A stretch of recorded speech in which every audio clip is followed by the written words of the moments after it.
inside. Well, that's a question. One about the.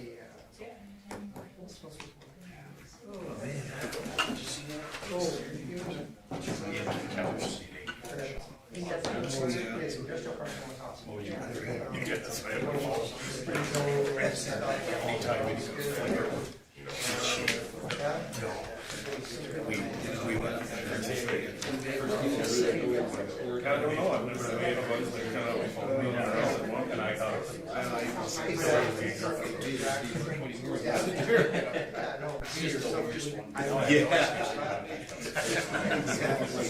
Right, you always have more. Well, see how thick it is.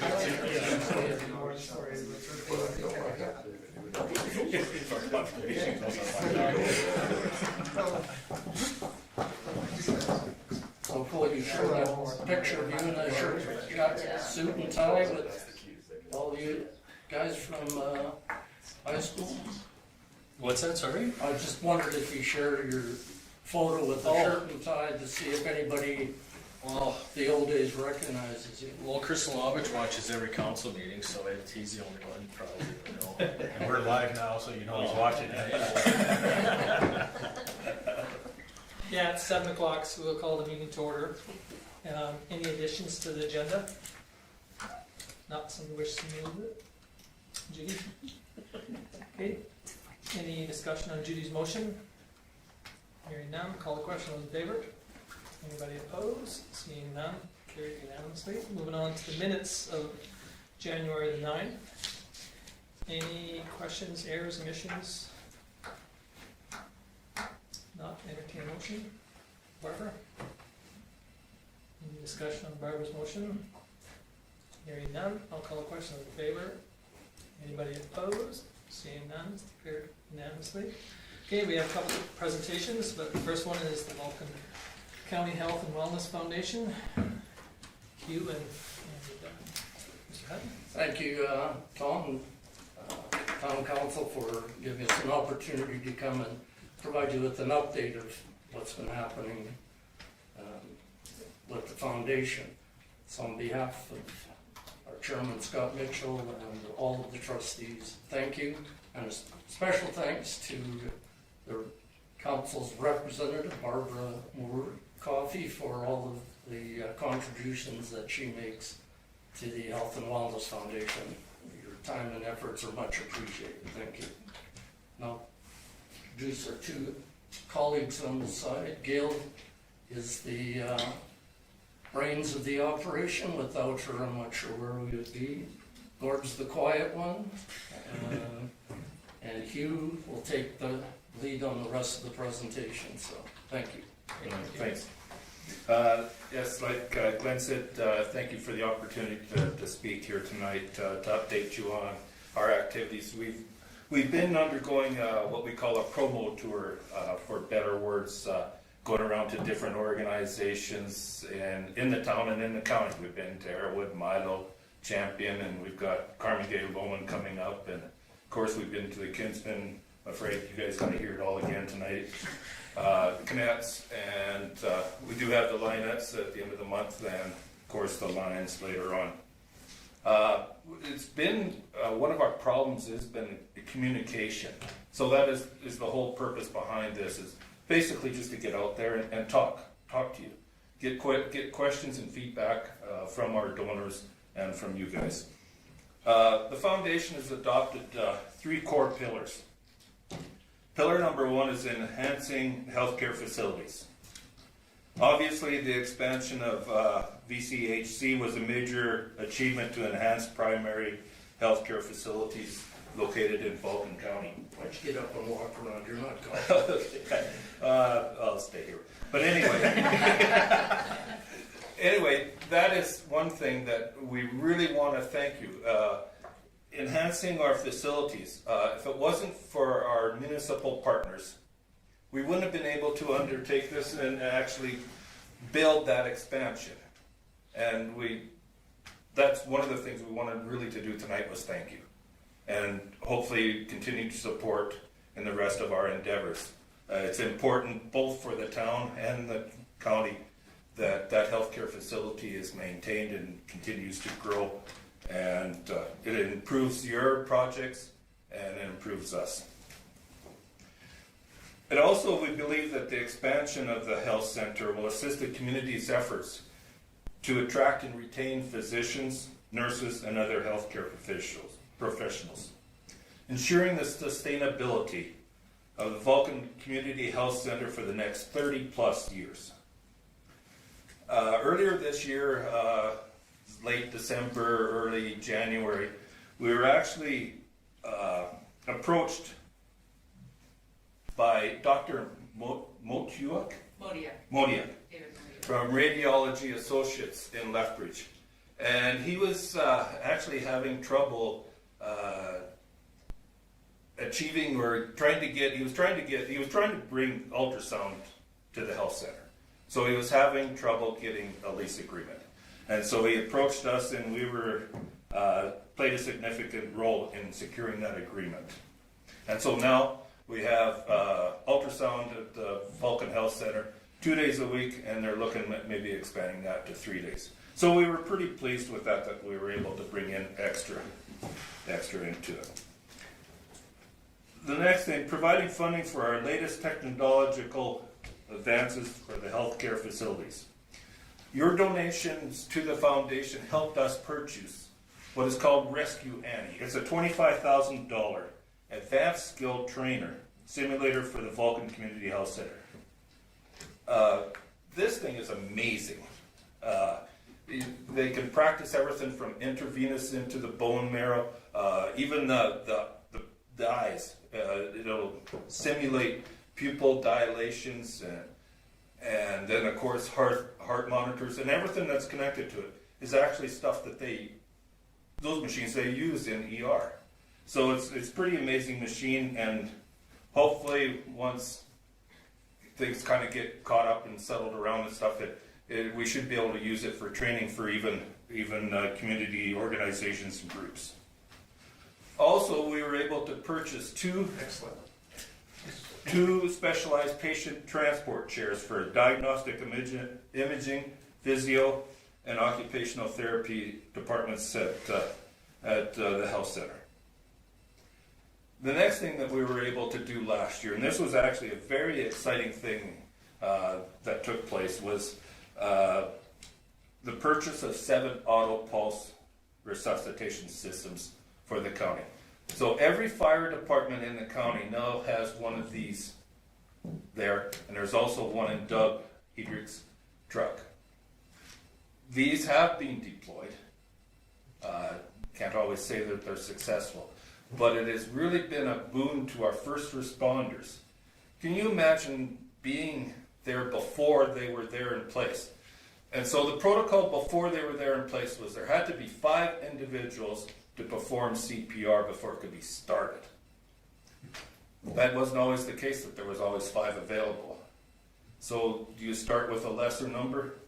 You know how physically demanding, if you've practiced it at all, that it can be. So it's been a real boon to our first responders. And that whole campaign was actually an outstanding event for the foundation, because in 3 short months we were able to raise $130,000 to the purchase of those. And that was from everything from corporate donors to individual donors to community organizations to clubs, so on and so forth. Oh yes, here just a little while ago, Stars out of Calgary was flying a mission to Brooks. They actually called and stopped in Arrowwood and picked up a machine there and took it to Brooks. They don't have access to one. There's one in the city of Lethbridge. So we're pretty fortunate. Yeah, pretty fortunate. Excellent.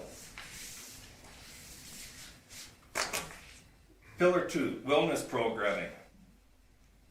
Ensuring there are supportive and accessible wellness programs for all citizens of Vulcan County. It is important to look at wellness as more than just physical health through exercise. See the multiple dimensions that contribute to one's health. One needs to do more than just engage in physical activity. There are 7 dimensions: physical wellness, emotional wellness, intellectual wellness, spiritual wellness, environmental wellness, social wellness, and occupational wellness. And this whole program is part of the Alberta government's initiative too, and the foundation completely supports that. We need to start looking after ourselves some, or better. The Vulcan County Health and Wellness Foundation is also is hosting our countywide wellness challenge. I know most of you have probably heard about that, where the month of June you're split into teams, and then there's different things that go along with that as far as even sleep, mental health, diet, and everything like that. It's not just going out for a walk for 30 minutes and recording it down on your thing. It's much more to that. And we've got a tremendous committee that works on that. And Gail does a bang-up job, or a whole bunch of work with that. The month of June is just nuts for her. So, and that's actually something too, while I'm talking about some of our committees and stuff like that. There is 14 trustees, but many of our committees are made up of members at large. That they're not trustees. And that's terrific, because you have certain events going on, and you kind of pick from the experts in the community, or people that can help you in those events. The next thing that we support our staff is the SOS care kits for the healthcare teams at the health center. Those were kits that were developed and devised during COVID. And basically there's two types. One is nutritional, and the other one is hygiene. And basically they were started because the staff was, running double shifts or extra hours, or not being able to leave because of COVID or whatever the reason. So basically we were at least being able to supply them with something to eat, something nutritional to eat, and a toothbrush. And we're actually starting to maybe phase those out a little bit, and then they were brought up again just recently with the outbreak at the health center recently. Providing space and resources for a wellness library that will be housed in the wellness spaces in the new wing of the health center. Providing a robust information library on lung health through the Remembering Leonard Nimoy Wellness Academy. And also just other individuals around town. I mean, the other night I said I was at the Kinsman, and Stefano, the pharmacist from Market Street, was there, and he come up afterwards and he said, well, I'm a diabetic educator. We're talking to him about being able to do some speaking up at the Wellness Center. Excellent.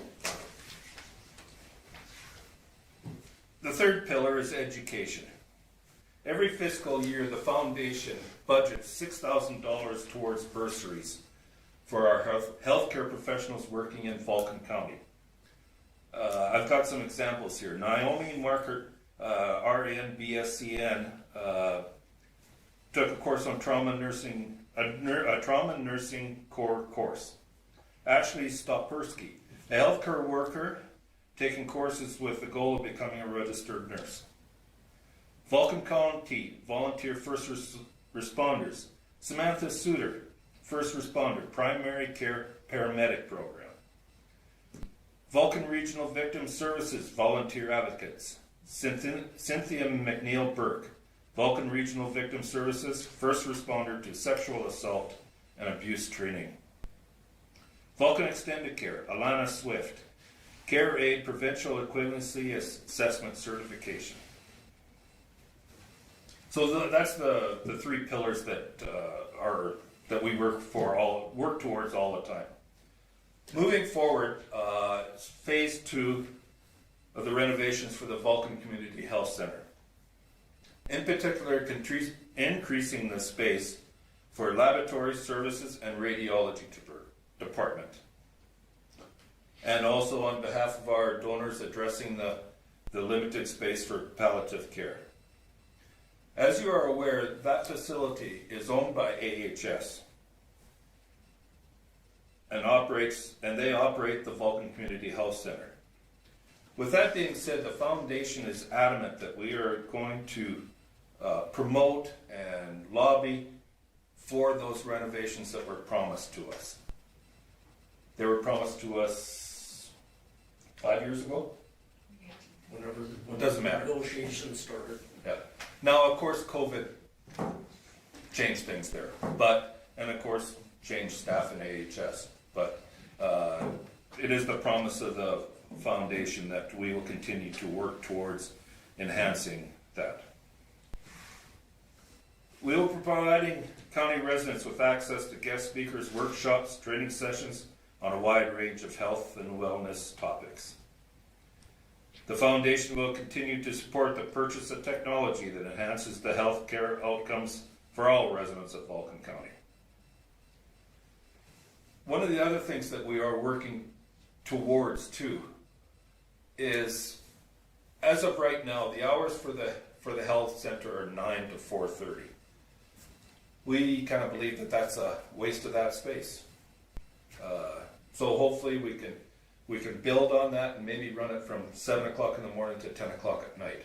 Really be able to use that space. Next slide. Now, fundraising has definitely changed. I'm sure you can appreciate that with COVID and stuff. The foundation has shifted its focus from large-scale fundraising events to smaller, more focused fundraising initiatives. We've been running in what we call the annual pledge drive from November 1st to December 31st for the last 3 years. It has been an overwhelming success for us, and that's contributed to our donors. We will continue to do that. This year is going to be our second annual moonwalk. It will take place March 17th. And something that's exciting this year for it. Last year I know we brought it to, Bonnie brought it to you guys and approved us going around there. This year we're actually going to be starting at the fire hall. And every one of the fire halls in the county are going to be participating, and there's going to be a walk at every one of those towns. So we're pretty excited about that. And basically the fire departments have said, yep, we're going to run it for you guys. So that's great. And really all it is there's an online registration, and there's pledge forms, and so it's real easy to go on. And there's actually merchandise too. We actually got some of these cool toques with an emblem on it with the light. But 7 o'clock at night on March 17th, it's not going to be really dark yet, but there's still a cool toque. And so we definitely welcome everybody to come out and enjoy that. I mean, go for a walk.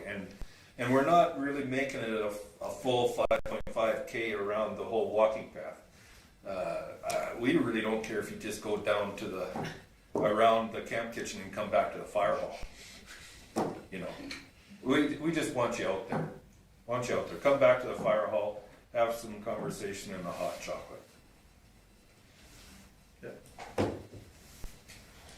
And so then the next thing is the Vulcan County Wide Wellness Challenge. And yes, that takes place over across the whole county. Sorry, that's okay.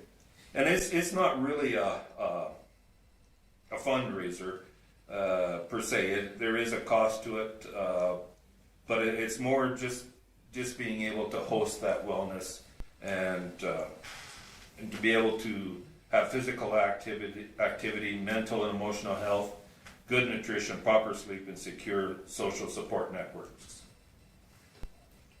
The next item, as far as a fundraiser, will be our second annual Vulcan County Health and Wellness Charity Golf Classic, which will be held Friday, June 16th. And it's basically just a fun tournament. Kim, I believe you were in it last year, weren't you? Bill. Oh, Bill. But he's in the other one. We'll talk about that in a second.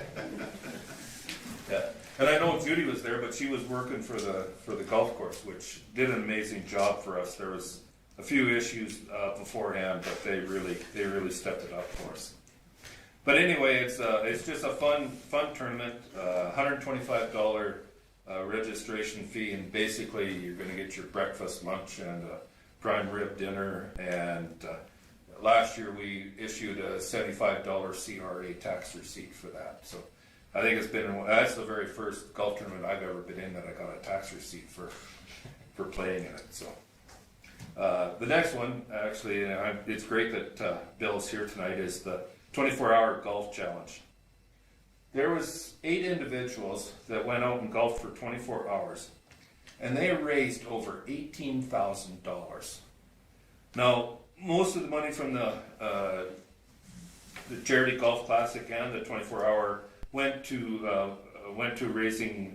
directed to the purchase of the auto pulse units, but and to the transport chairs. But it was a great weekend, and we're running again this year. Like I said, Friday, June 16th. It's going to be a little bit different for the 24-hour, and I'm afraid I don't think Bill can be there this year. He's got somebody coming along. I think I better decline this. Yeah. Yeah. Someone's expecting him in his household. So. Excellent.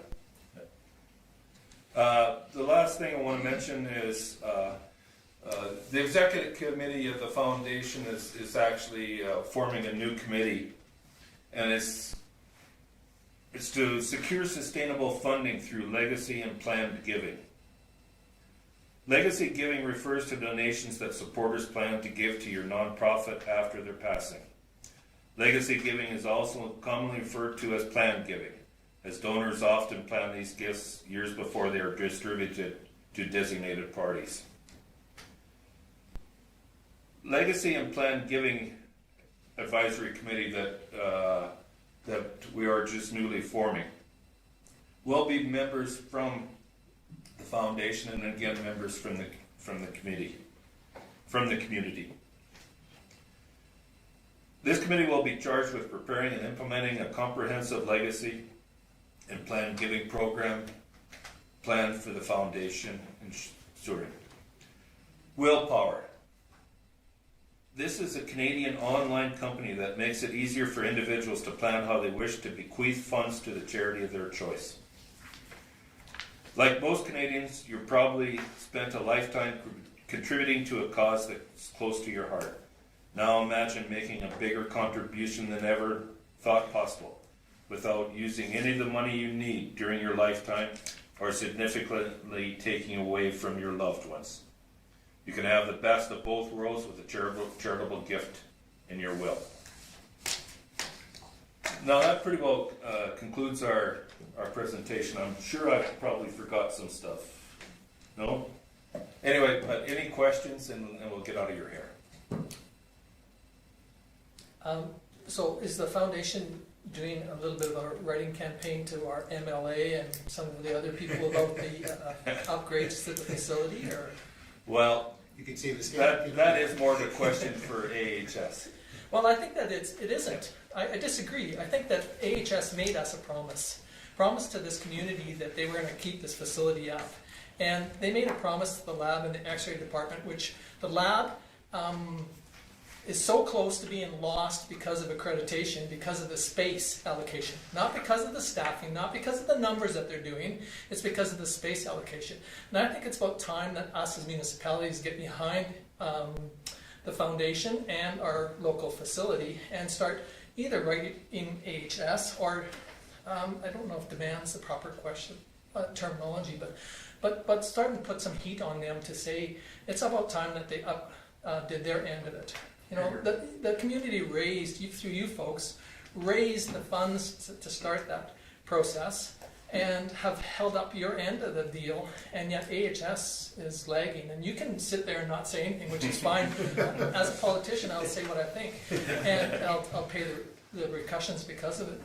But I think it's a disgrace that AHS has dropped the ball. And I think that sure they can blame it on COVID, and we can blame it on whatever we want, you know, the balloon from China.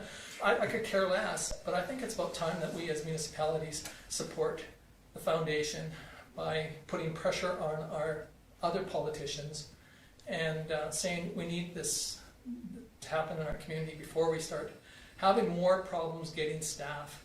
I mean, I think that what the foundation did with the facility additions, I was at a doctor's office in Lethbridge as a specialist, and he was just so impressed. And he has clients come from Vulcan area, and he says, he's thinking about coming up to Vulcan again like he used to. And so I think that it shows that there is a need for it, and their numbers show it. And so anyway, I kind of off my soapbox here a bit, but I just think that if the foundation thinks that they need some support, I think that we can get it from this organization. Well, certainly appreciate those comments, Tom, and appreciate that also that we are in negotiations with AHS as we speak, coming forward. But and that wasn't our purpose here tonight, was to lobby for that. But I definitely appreciate that support, and we may be back for your support, or we may request that support in the future. But as of right now, hopefully we're on the right track, and we keep chipping away at it. But yes, the lab has gone from there were 900 visitors. I don't know how long ago that was, a week. Now they're up over 1,800. And now they're also getting pressure from the cities because to get a blood test in the city, I think I've been told it's up to 3 months or something like that. So they're coming out of the city down to this facility here. I think it was 2018, if I recall from the meeting. Yeah, I think it's 1,800. Yeah. But anyway, any other questions or? I'd just like to say that I really appreciate everything you guys do, and you guys really are an asset to the community. Gail. Those auto pulses, especially having first-hand experience with them, that is something that will have a legacy in our community. Just one more quick comment, and I'm going to steal this line from our chairman, Scott Mitchell. We're just good people trying to do good things. So thank you for your time tonight. Great. Thank you for taking the time to come.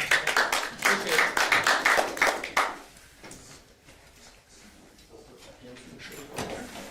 Okay, so the next one is our MLA, Joseph here.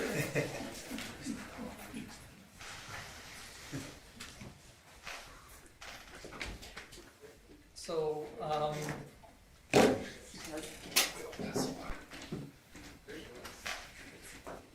the floor is yours. Wonderful. Well, I always like to start off with a little bit of good news. I believe we have, not to say that there's bad news coming down the stretch. That was not a very good start. Let's start again, mulligan. And I'm a horrible golfer. I have the distinct honor today of actually presenting, or at least informing that there has been a grant approval of the Kinsman Club, and I do believe we have representatives here from Kinsman. Having spoken with the Minister of Culture, they have approved a grant of $215,000 to the community through the Community Facility Enhancement Program, a large grant, and that is to assist the Kinsman Club with the facility construction of an outdoor sports courts that's been approved.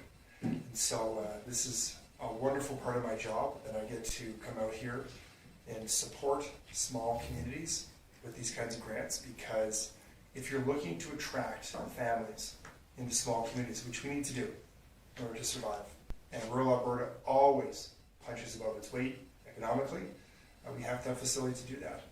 And that's not just your basic facilities. Of course, we need hospitals and schools, but things that kids can attract, things that can attract parents with children. So this is really great. So I'd love to present this to representatives from Kinsman this evening. Great. There are 2 shoes. Can we get a photo by chance? Yep, the press is here. So. Yeah. See, how you doing? All right. See ya. Where's the best place to take that photo? I know that other kids would You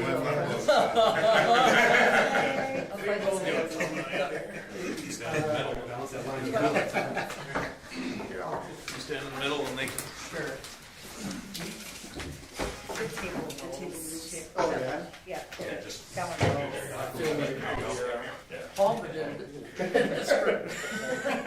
was still short, you know, 2 or 3. Height doesn't make the size of the person, so. Thank you very much. Let's do the.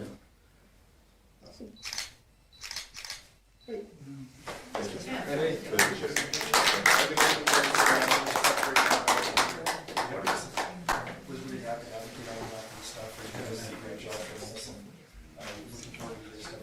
More great stuff we'll be doing. Well, thank you very much. Appreciate it. Well, we first got it done. We'll have a dog contest.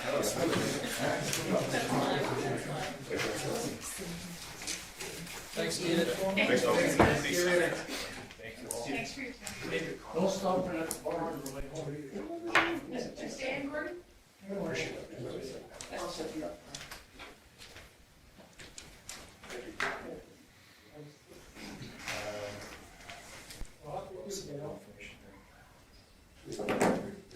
So I really actually want to start by thanking the previous presenters who left, because you can't overstate the importance of healthcare in rural Alberta, across the province. But again, if you're looking to have a thriving small community, you have to have access to healthcare. And I actually just spent the last several hours knocking doors here in town, and access to healthcare is a huge important issue. And I had a number of constituents tell me that they moved to Vulcan from Calgary elsewhere because there was close to a hospital. And we need to continue to support that. And so, Mayor, I really appreciate your strong words. I appreciate you being a squeaky wheel, a polite squeaky wheel, but a squeaky wheel for your town. People of Vulcan are very well served by this council. And I just mentioned to the gentleman before they left, it was Hugh, that you have an advocate in me, and hopefully if they need help, trying to usher things along wherever I can. I am here to support the town of Vulcan. It's just so important, especially when you talk about one of the pillars of it, which is education. You know, I think it's much cheaper to buy new sets of batteries than it is to build a house that just burned down because they have a smoke detector that wasn't operational. So by that I mean preventative measures. And education is a huge portion of that. It's just absolutely crucial. And we just did a presentation in the Cardston High School of Bacon, and the long-term effects that can have on youth. So getting that information out, not just to people 18 plus, even kids need to know. So I'm grateful for community organizations like the ones who met here prior to and the work they do, just invaluable. So should they ever need an advocate or help or letters, please let me know, and I'm here to support. I do have on the line my assistant. Being now a member of Executive Council, I have a little more resources at my disposal. So John Goji is his name, or I call him John. A lot of Johns in my life, so I've got to just start, getting through that. So whatever comes up this evening that I can't answer will be, he's taking some notes as well as I am, so he can make sure to get back to you. But I think there's a lot of good news happening right now in this province, and I'm grateful to be part of it. There's also some concerns, as I hear, like I said, on the doors about affordability, access to healthcare, the strength of the economy. And one of the many things I'm proud of over the last number of years is that we have set ourselves up as a province to be leading the country in economic recovery, coming out of that C word. And a lot of the financial institutions, including the Bank of the Commerce Board of Canada, have said Alberta will lead the country because of the decisions we made not to overspend and to be prudent with the province's resources. Now, there's no question that having the windfall of natural resources and the better prices of oil has helped. But even with the better prices of oil, we had anticipated balancing the budget at $70 a barrel, and it moved way above that. So as a result of that, we've been able to pay back some debt and render supports to Albertans who need it. The families with children under 18 and seniors, as well as all Albertans, with things like electricity rebates and cutting the tax on fuel. As you may notice, if you go to other jurisdictions, you're going to see that extra 10 cents a litre on fuel. You don't have that here in Alberta. We've suspended that, recognizing that it's just hard enough as it is. If we can make life a little easier for you, we're going to. And so we've done that, and that's going to be suspended until at least June, if not longer, depending upon the price of oil. I also recognize that we have a very serious issue, and Brandon's brought this up before, but I'll meet with Doug Hendricks, talk to him, and he'll tell you, the best response times. It is unacceptable and I repeat, it is unacceptable to not have access to EMS in rural Alberta. I'm under no illusions as a rural dweller myself in Cardston that I live further from major city centres, which means sometimes a further drive. But that doesn't mean that you shouldn't have access to it in a timely manner while also removing the drive time. So I'm grateful that we are taking significant steps towards changing that model, including things like allowing first responders to assess patients on the scene, so they don't have to bring patients in if it's just a paper cut or something. And that is, of course, an extreme example. But I'll give you one example here. And I'll dig in my personal archive here. Several years back, when I was in Edmonton for Christmas time, and my son was having some flu-like symptoms, but I got a little bit of the breathing, labor breathing. I said, I don't mess around with that. Took him to the hospital in Edmonton. And as I sat there, I said, look, if this is just the flu, I'll take him home because it looks like everybody else here has the flu as well, and I don't want to take up ER space. It's expensive and it's timely, and I just go home and treat the flu. He said, well, you better keep him around here. So we did. About 8 hours later, we were seen by a physician. But in that time, I saw 3 different units come in with patients on their stretchers who had very similar symptoms to my son, and they had to stay there and wait with those patients the entire time for hours. And I just thought, what a waste. What a waste. We need them out dealing with heart attacks and with strokes and car accidents. They're just sitting here. Like, we have to change the model, and it's important that we add resources where resources are needed. We have to look at systems. How do we be more efficient? Right? That's the question I always get. How do we be more efficient? And we're also looking at those as well. So, I don't want to. I'm just looking at some of the notes here. I don't want to, drone on and on. I suspect you have questions. So I'll get into those, but just wanted to give a bit of an update. And of course, last thing I'll say is we are going into a general election here in May of this year. So that's happening. So I'm excited to be also the nominated candidate for this area. So that I will be running again. That's my intention to run for re-election, and looking forward to that as well. So happy to take any questions. Any questions? Go ahead. Just through my job, my regular job when I'm not here, is in real estate, and I've been involved through political action committees, through the Alberta Real Estate Association, the Canadian Real Estate Association. I guess one question we have, we've been advocating for years on that, is land transfer tax at all in the future for the UCP party? I think it's a really good question. Now, with the budget coming out, I try not to reveal too much, but I do recognize that when it comes to land transfers, whether it's just the time it takes for tax, there's a lot of concerns around that. So I'm happy to follow up with you on that, but you're not the first person to bring up that issue. And whether it is the time it takes to transfer land or other things, it's too long. So I'm happy to follow up with you on that, but I don't have any information at this exact moment. I actually have 2 questions, and I have them written down. Okay. So my first question is in regards to the need for more funding for social services. And my first one's in relation to children's services. The restructuring and implementation of the Family Resource Network's funding model seems to be based on per capita rather than services that are being provided. This funding model is, I believe, is not conducive to the needs of rural population. And I'm just wondering how this can be addressed into future models that to meet the needs of rural versus municipal. And this will be like for whenever you guys are kind of thinking about hub spokes in whatever areas that you're looking at, like police servicing, or because it's not quite evenly distributed. I'm going to say rurally and municipally. And then my second question is to do with the new skills and trades profession ministry that was just created. Mhm. And I'm just kind of curious because I also, besides in my day job, I work with Rainbow Literacy and Learning Society, and we're a CALP, and we're also a spoke for the FRN.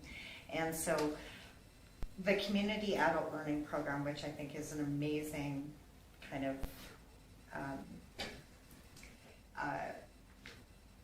organization as a whole within the province.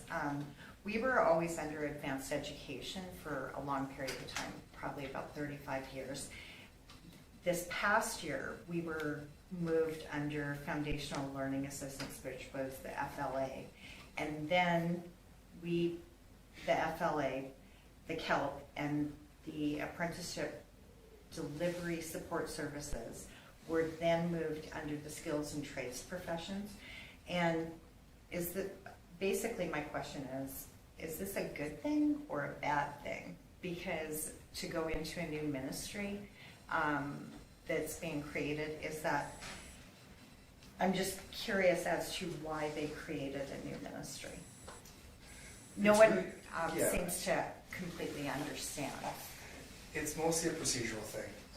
Ministries are created at the prerogative of the Premier, and so our Premier put an emphasis on changing some of the ministries' names and also the focus of them. So we have one, for example, on affordability and utilities, which would be Matt Jones. And so it's basically, sometimes it seems like you're basically taking like an ant farm and just shaking it up, and then everything kind of falls into places. And yeah, it can be a bit confusing. I wouldn't say it's a bad thing or a good thing, it's just a change. The focus is still going to be there in terms of the resources that are expected, unless you hear differently, but it really is up to the Premier of the day and how they want to structure the government. And Would you say that there's more possibilities for expanding financially, since like the CALP system probably hasn't really had a good injection of funds? I'm going to say in probably more than 15 years. So basically we're trying to do the same amount of work, if not more, with the same funding that we had 15 years ago. And so that's kind of also, I know with the FCSS, for instance, they haven't seen an increase either in their supports, like financially, in quite a long period of time. It's gone down. Pardon me? It's gone down. Yeah, well, theirs went down. Ours has remained the same, which is great. I don't want it to go down, but I'm just kind of curious where the focus is. I'm going to say when it comes to, I guess, the social services, because a lot of these programs in our community are preventative in nature, and or some of the only support systems that, because we don't have a lot of things that, Calgary or Lethbridge or, Grand Prairie even has, so. yeah, a lot of those bigger cities, they can operate, you could say, more efficiently because just economies of scale. So I do understand that rural Alberta again has unique needs in these respects. I also know that regardless of where we're at, there's always going to be fiscal restraints, and so I do see the importance of having two of the facilities here in town. And for example, this time we're looking at distributing more resources for food banks because we're seeing oversubscribed food banks like we've never seen before. Yeah. And we have to be compassionate. We have to understand that people are hurting and struggling, and they're in need right now. In terms of how this changes in ministry or department that it's under affects you, I don't anticipate it'll be significant or anything at all. I think it's just different name changes. But if you're finding that you feel like you're getting lost in the fray, or there's other things that are just not happening that used to happen because of the change, I'm definitely the person to reach out to and have that conversation in greater detail. Full disclosure, I don't understand the programs as well as you do, clearly. But I'm always happy to have a longer conversation offline about that and get some greater detail and come and visit, because I again, I'm the biggest champion of rural Alberta. I mean, I love rural Alberta. And if we want rural Alberta to continue to survive and be a contributor to this province, which it has been since the beginning, we have to have the supports available and the facilities and everything else. And so this is clearly part of it. Yeah, I think that the essence of our community is grassroots. And so, you know, having a lot of different volunteers that volunteer on a lot of the same things and are basically just trying to make our community a good place to live and to grow and to help those that need that extra help. And so I'm just a huge supporter whenever there can be a little additional help. But again, I couldn't agree with more of you. I think the communities do a much better job supporting each other than, you know, we as a government just pick winners and losers.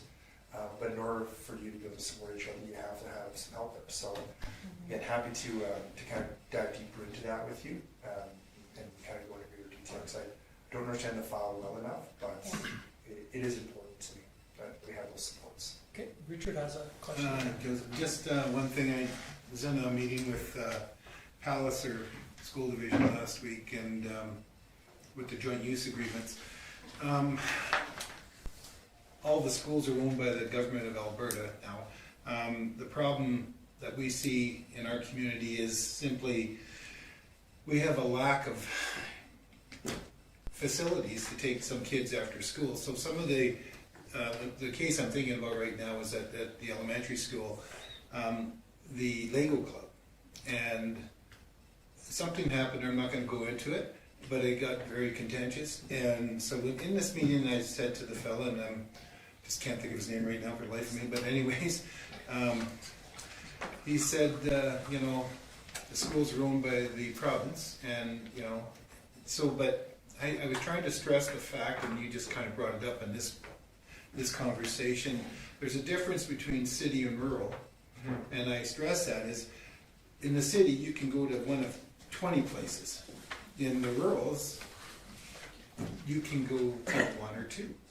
But this situation, they wanted the kids to stand outside for a half hour till this person showed up, you know, and I thought this was stupid. Then they thought about moving them across to the high school. You know, it's fine and dandy. Well, you went for a walk today, you seen the ice. If it gets cold, these kids, you know, they don't do it coats, you know. My concern is, and I don't want to go into too depth because there's a new joint use agreement coming, and that conversation will ensue from there. But I just want to let you be aware of this type of situation where it isn't the teachers or the administration of the school running this. It's a community person that wants to have some after school for the kids. The Lego club, actually, I went and picked up my grandson there today, and I mean, that's like herding cats in there. I couldn't do it, but you know. So, these are valuable things to our community.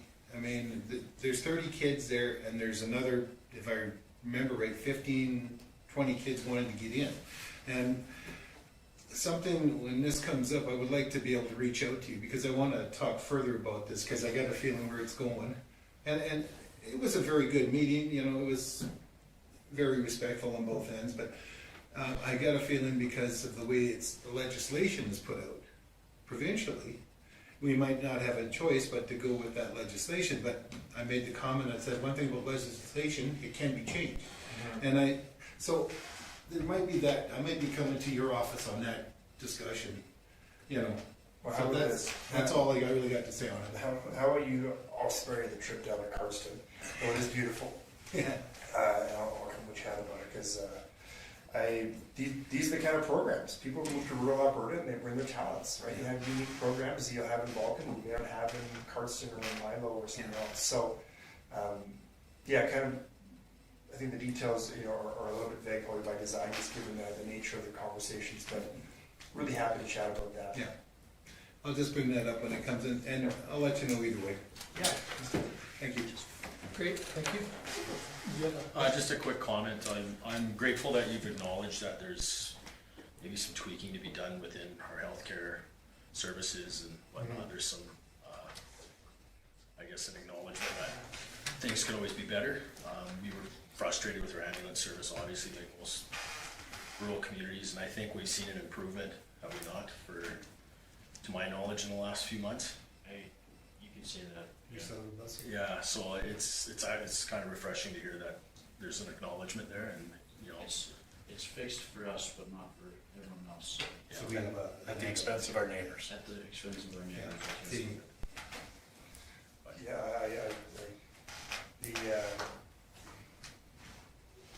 It's discouraging. I was just at McGrath Town Council a couple of days ago, and same concerns, flexing ambulances, access to it. One of the councillors had said, and it was on record, so I don't mind repeating it, that it's like one of his family members had a heart attack and didn't call 911, just jumped in the truck, right? Knowing the restraints or the constraints. So having met with Doug Hendrickson this a couple of times and chatted about it, I know how passionate he is on this, and he's a great advocate for this, and we see the value of this. We see the need to make sure that rural Alberta. Let me go this way. There's a contract that Alberta taxpayers have with the government on healthcare. I pay my taxes, and you all do as well, and you expect to have top-notch services in return. I have no question about the high-caliber frontline workers that are serving Albertans. I have a concern about some of the systems, and I think that contract, in some respects, is being broken. It's not being upheld, and that needs to be fixed. So we're on it, but as anyone who understands healthcare knows, it is a complex, very complex system. And you move one thing, it's not just a simple fix. So we're getting after it, and even streamlining processes with the appointment of Dr. Jan Clemis as the official administrator instead of having an AHS board. So we are taking major action towards fixing this, but it is not an overnight fix. Yeah. We realize that EMS is a strange one in a way, but again, healthcare is very, close and personal to a lot of us, and that kind of falls into exactly what you said. We've got a contract. You believe that we have a contract with the government to supply us with services or direction in those. And I think what has been said in the past is quite true about how the system starts to get broken. And I really have issues that the provincial government is going to take on and destroy another identity, which is policing. Because you haven't got EMS corrected. You took a service that we ran as a province, municipally, 90% of it, a Cadillac. And again, we did ask for it to be taken over by the government because we asked for money. And so the government said, if you're going to give you money, we're going to take over the operations and design of it. And then they broke it and they destroyed it. And now all of a sudden you're going to take policing, you haven't got one corrected, and you're going to take on policing.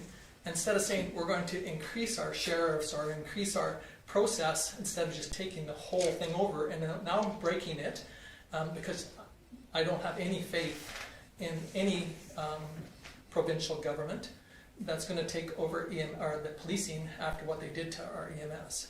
Because we gave you guys not you, we gave the government everything with a bow and a ribbon on it with EMS. And for the last 10 years that the government ran it, they destroyed it.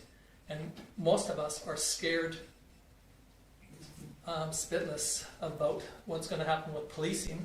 And yet, what I hear and I see is that even though we all have said it through our two organizations, you're going to go ahead and do it anyway because somebody out there is saying that's what needs to happen for rural. And I'm sorry, I have not heard one positive thing anywhere about the government taking over the policing the way they're going to take it over. And yet, most of us have gone to different meetings and then voiced our dismay and our questions, and yet it doesn't sound as though that we're being heard at all. Well, I appreciate that, Mayor Grant, and your comments and your concerns are definitely being heard by me, and I have spoken to my colleagues about it, about the frustrations and the concerns, and should that be the direction they go, I think it's important that we don't have the ability to not get it right. I will say this, I do have concerns about not at least exploring the option, and the reason for that is the federal government has already indicated that the RCMP is looking at moving away from contract policing. If that happens, then we don't have an option, because we are a purchaser of the service. The province is in charge of policing, and with that in mind, we have to have somebody provide that. So if the if the RCMP decides to move to a model similar as the FBI, where they're the federal police, but they require the provinces to find their own solutions, we have to investigate that and look at that. And that is something that they have recommended that they move ahead with. And by that I mean the RCMP saying they are looking at getting out of contract policing. So your concerns have been heard. I've heard them across the constituency. I understand the frustrations and some of your and they're valid. I understand that. So I will continue to take those concerns back to my colleagues and speak with the Minister of Public Safety about it. Great, thank you. Judy? Just one thing, because it kind of does with the RCMP, because Victim Services works very close with the RCMP, and the government is taking it over April 1st, 2024. And it would be crime only. And right now we've got grants through Victim Services to do trauma care, and trauma is so high, and once we lose that, it's going to fall back on your FCSSs, which are already overloaded, and no increase. And I know we got a letter here from just recently that they're looking at, but they've been looking at giving an increase for quite a while, so we can't just sit around and wait for looking at. But it's a big concern losing our victim services in these small areas where we're so far away from any support. Like in Calgary or Edmonton, Lethbridge, Red Deer, you can send them to social services or a different area, but right down here this is what we have, is what's here in this town, and we support a lot of trauma care, so it's very concerning in our area where we're so far away from other huge. Yeah, understood. I understand. Yeah, and unfortunately too, that's another one area that we have fallen into for years, forever, I guess, is that we're too far north from Lethbridge and we're too far south from Calgary. We're too far east from this and we're too far west from that. And I think what Judy's saying is so true, is that, we feel like that orphan child that's underneath the stairs because, we don't fit into anybody's category. And again, the system sometimes plays that game, whether it's healthcare or education. We're that stepchild that's underneath the staircase, and we're not treated the same as other municipalities because they're closer. I'm not saying that they don't have other issues too, but again, it falls back. So we start doing some of these things on our own and start to develop these agreements, and then they say, well, we don't do that in Calgary, so why should we allow you to do it in Vulcan, or we don't do that in Lethbridge? So when all of a sudden Coaldale comes to you and says, geez, how's your joint use agreement working with your school system? What am I supposed to do? Say nothing? Or say, no, it's been nothing but a fight since the day that it was created. And it was not by, like Richard said, great people that come to the table. But again, we all throw the responsibility that it's your fault, or, we blame the government, you guys blame the federal government, and yet it goes around and around, and nobody wins. And I appreciate you, listening to it. I don't think I would hate to say that we always just blame the federal government. But sure, sometimes people don't want to take responsibility for issues.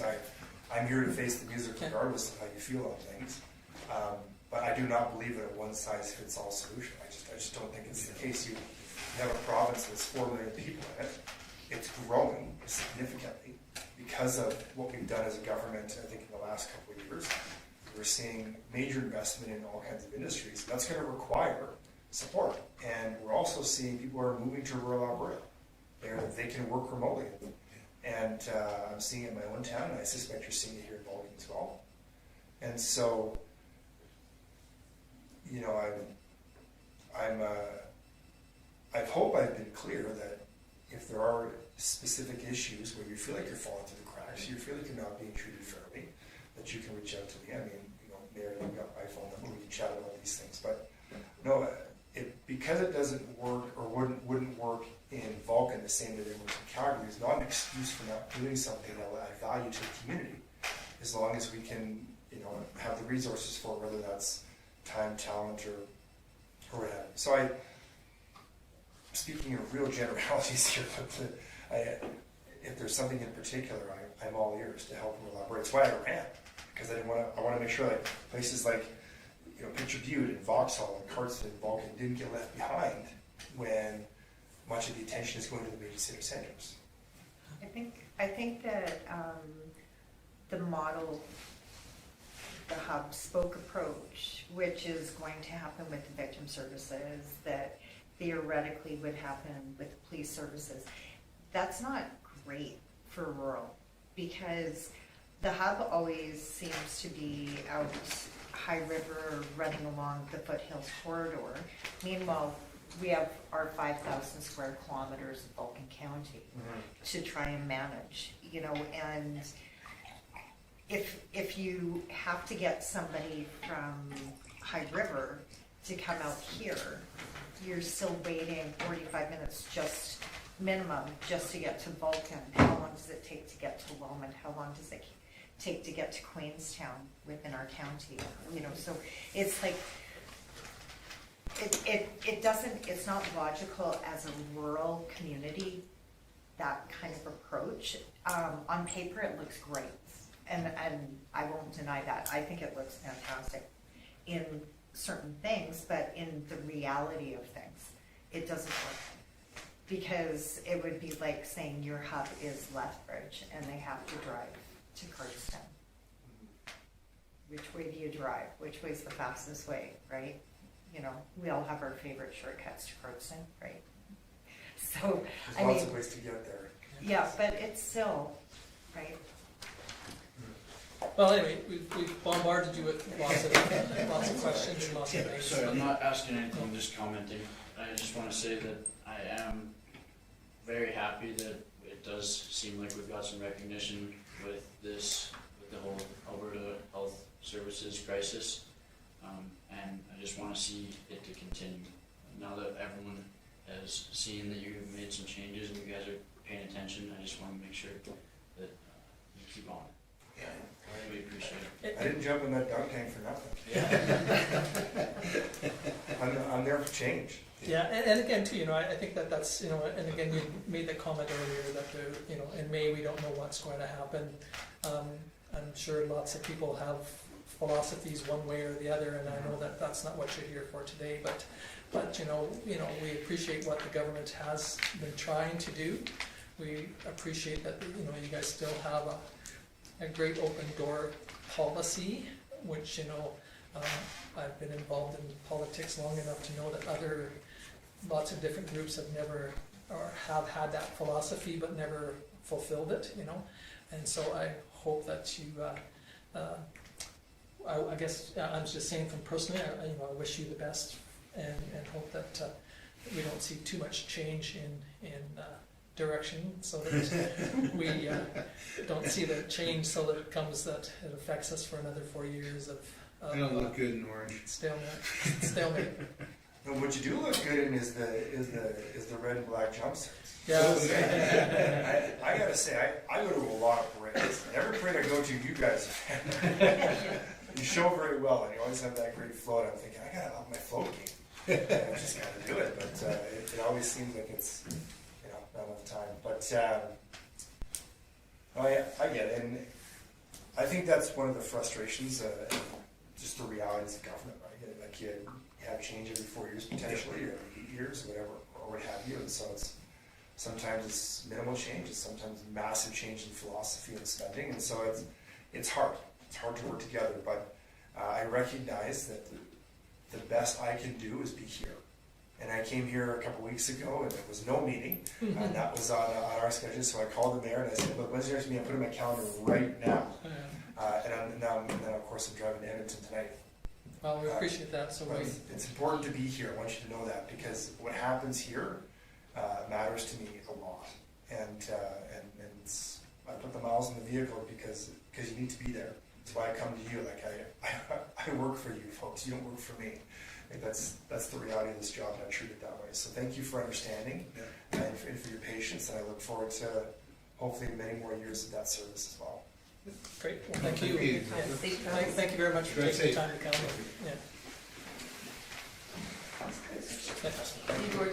Can we get a picture by chance, you know, if I do that?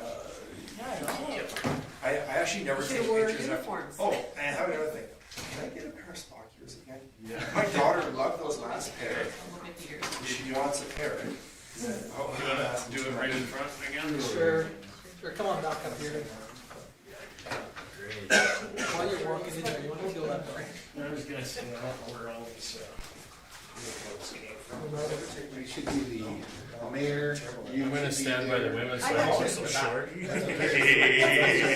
I don't mind feeling small. And a big smile. And there we go. Thank you. Great, thank you. Should have all. Yeah, I guess we could have done that. Yeah. Well, you know, We've had practice. I wouldn't have any other way. I appreciate it. all right, You're doing your job really well. All right, Okay, take care of thanks. another council meeting. Thank you. Good luck with the campaign. Thank you. Yeah. Appreciate you. Yes. that's right. Thank you. Well, you'll see me walking here. Yes, thank you. Thank you. Appreciate your time. To our camera. Oh, wonderful. Thank you. I'm sorry, yeah, I was gonna go to the next one. See you later. Had a prosperous meeting. Thank you. So I'm having to our camera here, so I'm just gonna. Could have been them bugs. Maybe.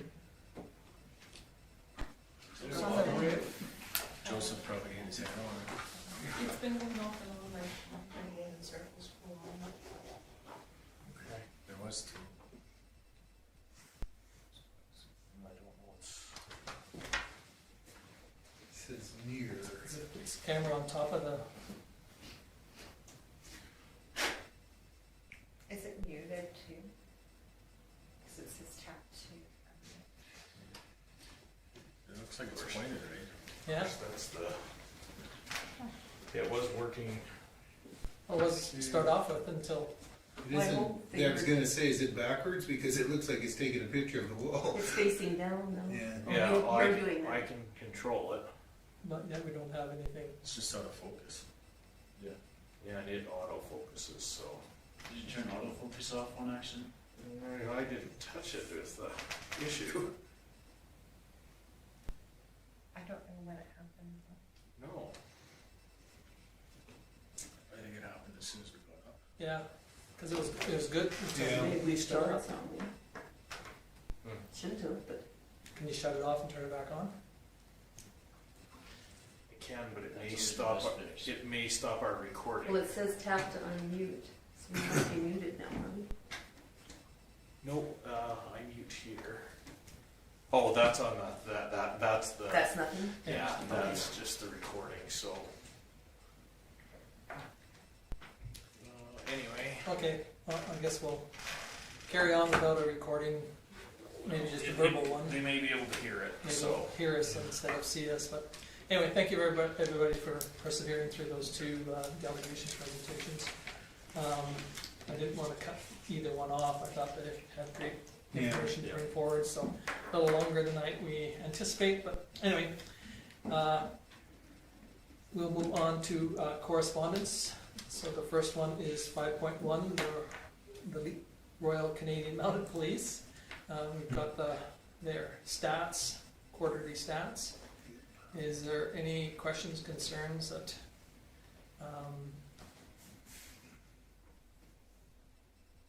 on them?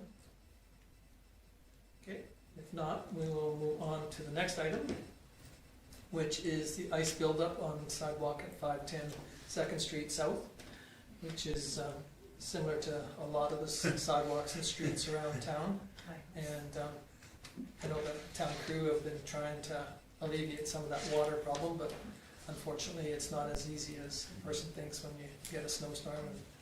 And Gord said we got 4 inches up there today, and you know, you go, holy mackerel, we only got that little bit of a skiff. But anyway, the letter is there. Is there any questions?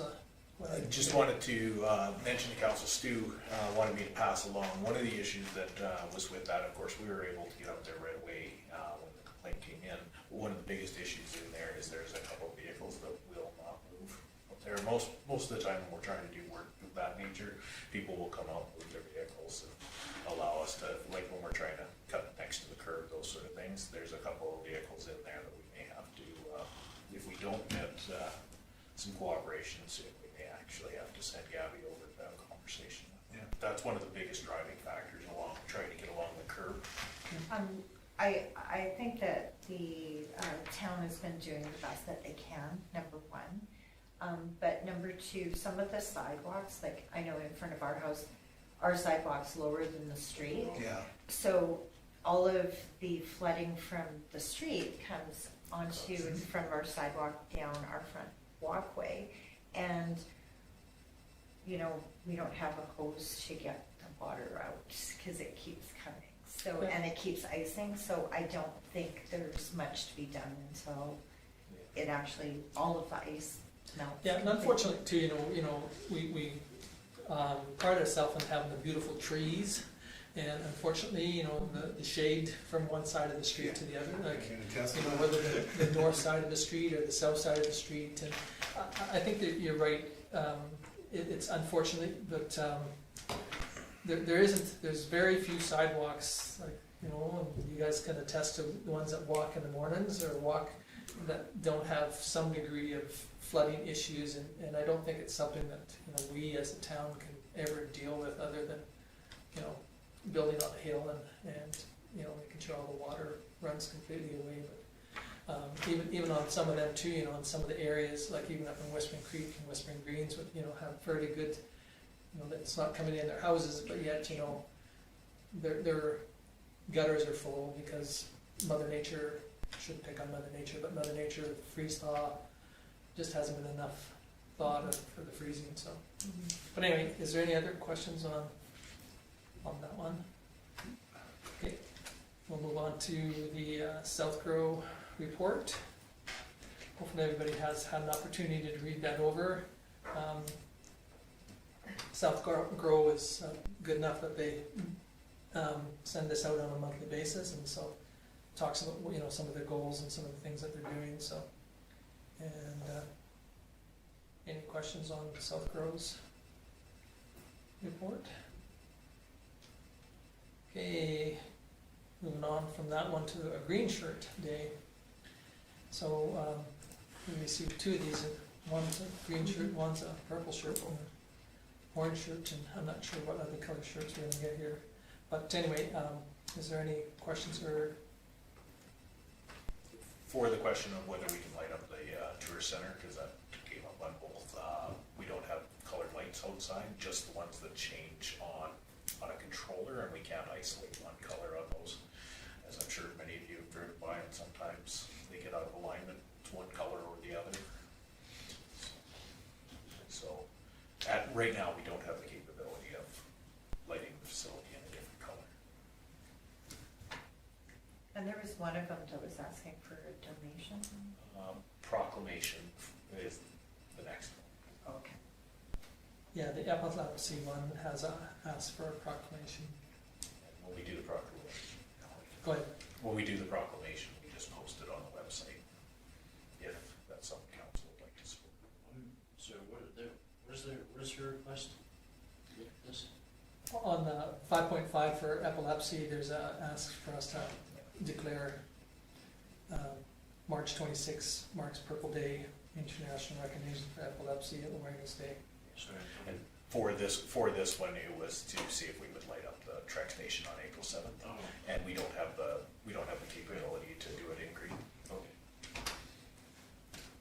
We may in the future. Yeah. When we get the new lights, will we have that, do you think? When, if we get, I'm not 100% sure. Yeah. Stu and I talked about that, and he did not price color changing LEDs. oh, it'd be quite a bit. Yeah, we'll look at it, but Okay, so I kind of put both those two together, sorry, you're right, Will, the one for 5.4 was the May 7th, and then 5.5 is epilepsy on March 26th, so if we wish, we can ask administration to proclaim both those days and just add them to our, you need to do a motion or a Motion. proclamation. yeah, if we I'll want to. make a motion that we proclaim Green Shirt Day and Epilepsy Yeah. Purple Day So, on our website. So,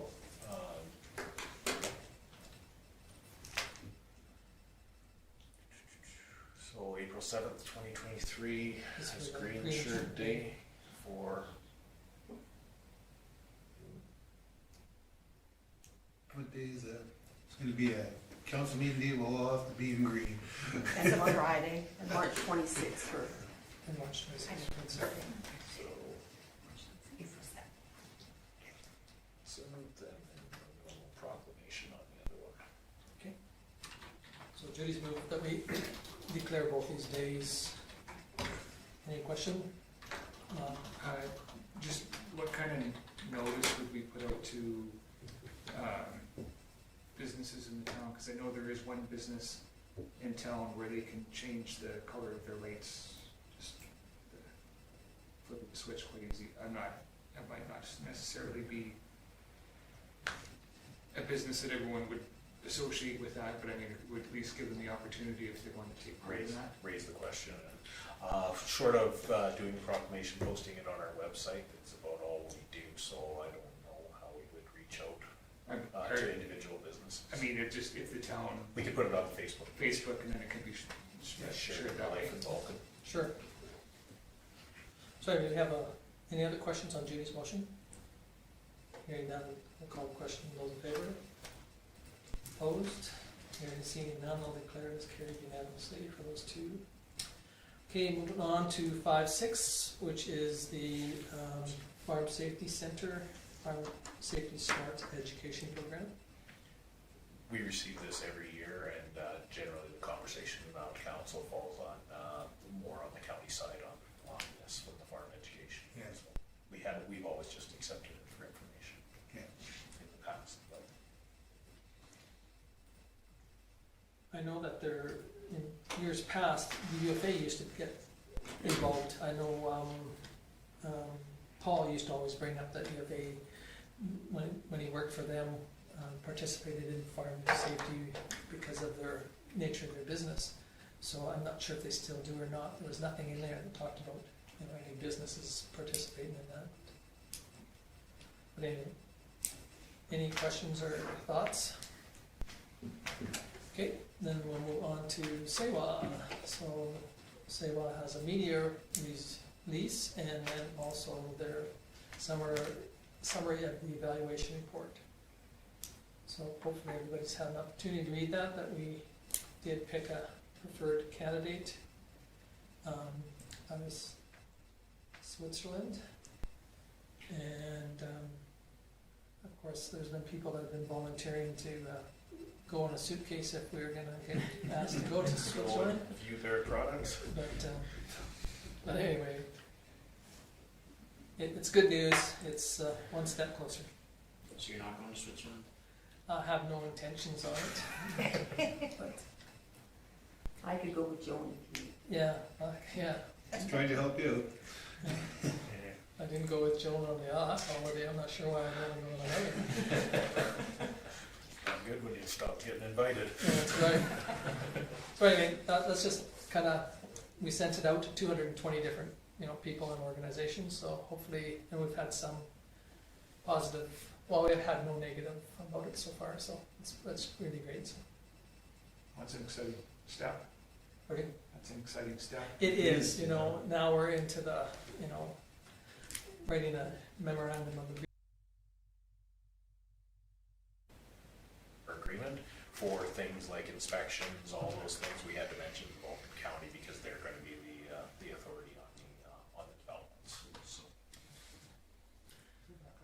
Okay, Yeah, I restarted everything, so Any, hopefully it's working. any questions on other than that one from Judy? Okay, we did, administration did draft a bit of a motion. Is somebody willing to? I will. Barbara?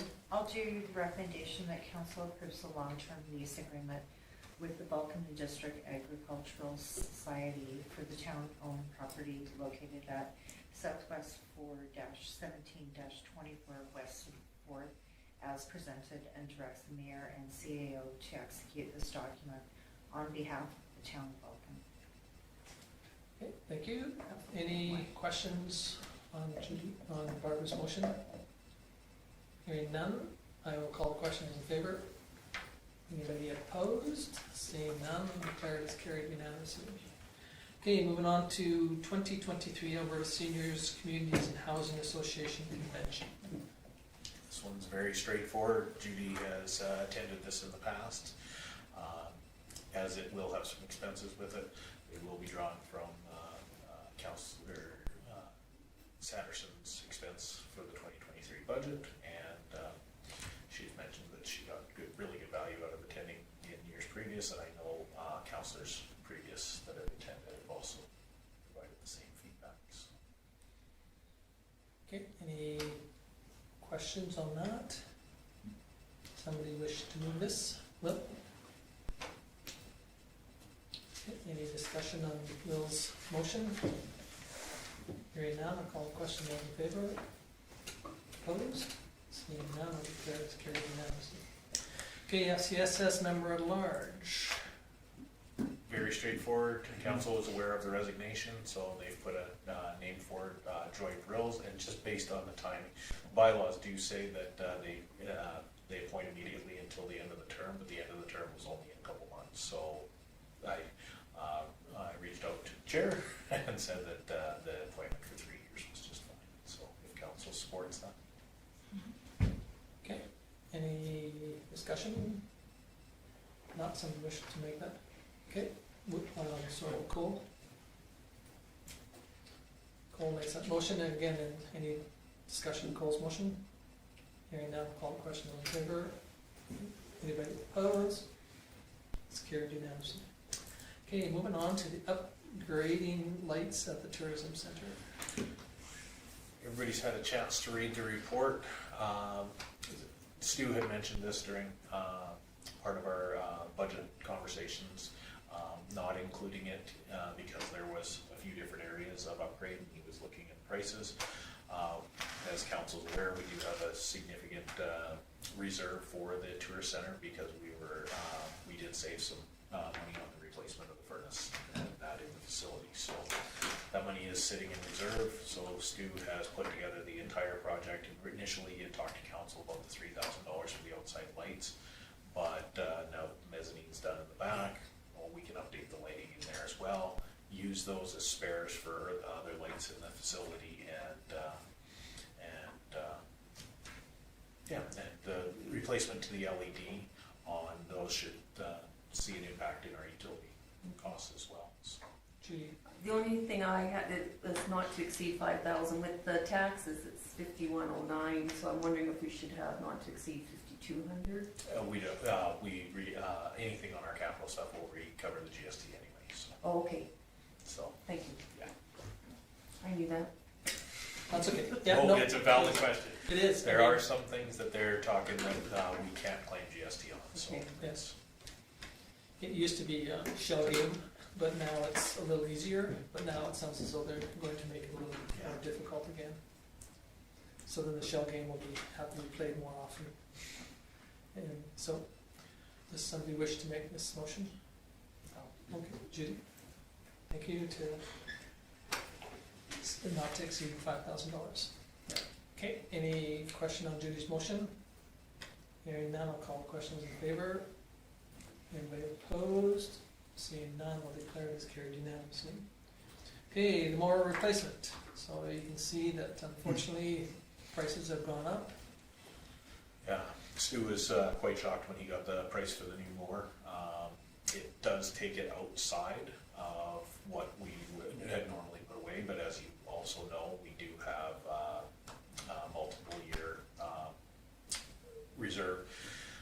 even with the adjustment to the 40,000, and now, I need to be very clear, the 40,000 is without any trade, selling, or anything, but that's based on a proposal that we've had for possibly retaining the piece of equipment for longer than we normally would. Generally, we run the machines for 6 years, and we trade them in. That original deal was based on, when we first started that, and I set that program up, we were getting over half of our money back in trade value. When we were doing that, we were no longer even close to that. So the economics of it have changed significantly. So Stu wanted to throw out those options to council, the 3 different options, either taking it to public auction after you've purchased a new one, retaining it so that it can be used by partnering agencies, or valuing it as a trade, which we're not getting as much out of. If there's value for other folks being able to use it, then that's worth a discussion. This council. There might be some grass that needs to be cut across the highway. Exactly where some of those conversations are going. Okay. What's your thoughts, folks? Cole? If we're not getting what Stu believes is fair value on a trade, then I don't see any point in giving it away. So if there's a need for it somewhere down the line, I mean, we can always relook at it later if it's not being used, or if there's something else. That's kind of where I'm at. To Cole's point, that's exactly what Stu said. They can be taken to auction at any time. So if somebody can use it. But again, that changes where we'll have to amend the 2023 equipment replacement budget to, most likely, we'll adjust it to try to do value at the 10,000 for a trade with 38. So we'll probably put it from 22 to 28, just so that you guys know where we're at with that. But for the purposes of this, we need to set that expectation that this machine, replacement machine, could cost us $40,000 this year. Yeah. So, which we do have money in reserve, so. Yeah. With that in mind, are we going to adjust all the future? Yes. The replacement budget, yeah. What about for like the pickup trucks and stuff? So Yeah, we do that because we buy a mower and a truck every second year. They're in constant flux of being adjusted. So. Do you think it needs to be adjusted for like this year? Yeah, in 2023. So you guys approved this the same time you approved the capital budgets and that.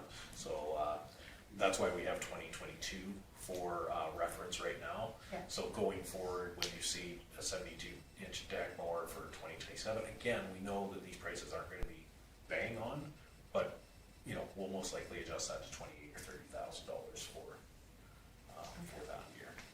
does that affect our street sweeper replacement next year? No, we did the calculations and we'll still have enough for the street sweeper at full price, looking at $15,000 surplus. Is really doing rough numbers right now on budget quotes is where we'll be. Now, having said that, kind of off topic, but so that you know, when we look, Stu's also looking at our street sweeper at possibly not going with as large a machine as we did last time, because now they're making smaller machines with the bigger hoppers. The reason why we went with the bigger hopper is we could do more without obviously dumping into the truck, that sort of thing. Now they make smaller machines with bigger hoppers, so he may be able to, he started looking at that as well. So.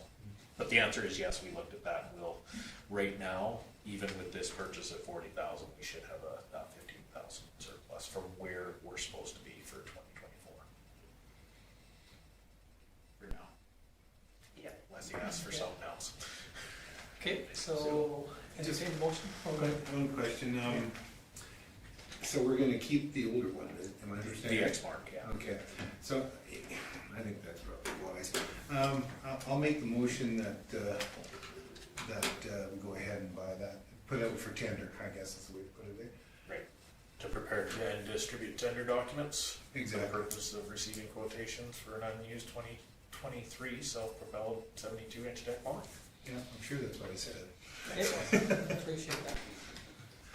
Okay, so Richard moves that. Any discussion on Richard's motion? Hearing none, we'll call question in favor. Opposed? It's carried unanimously.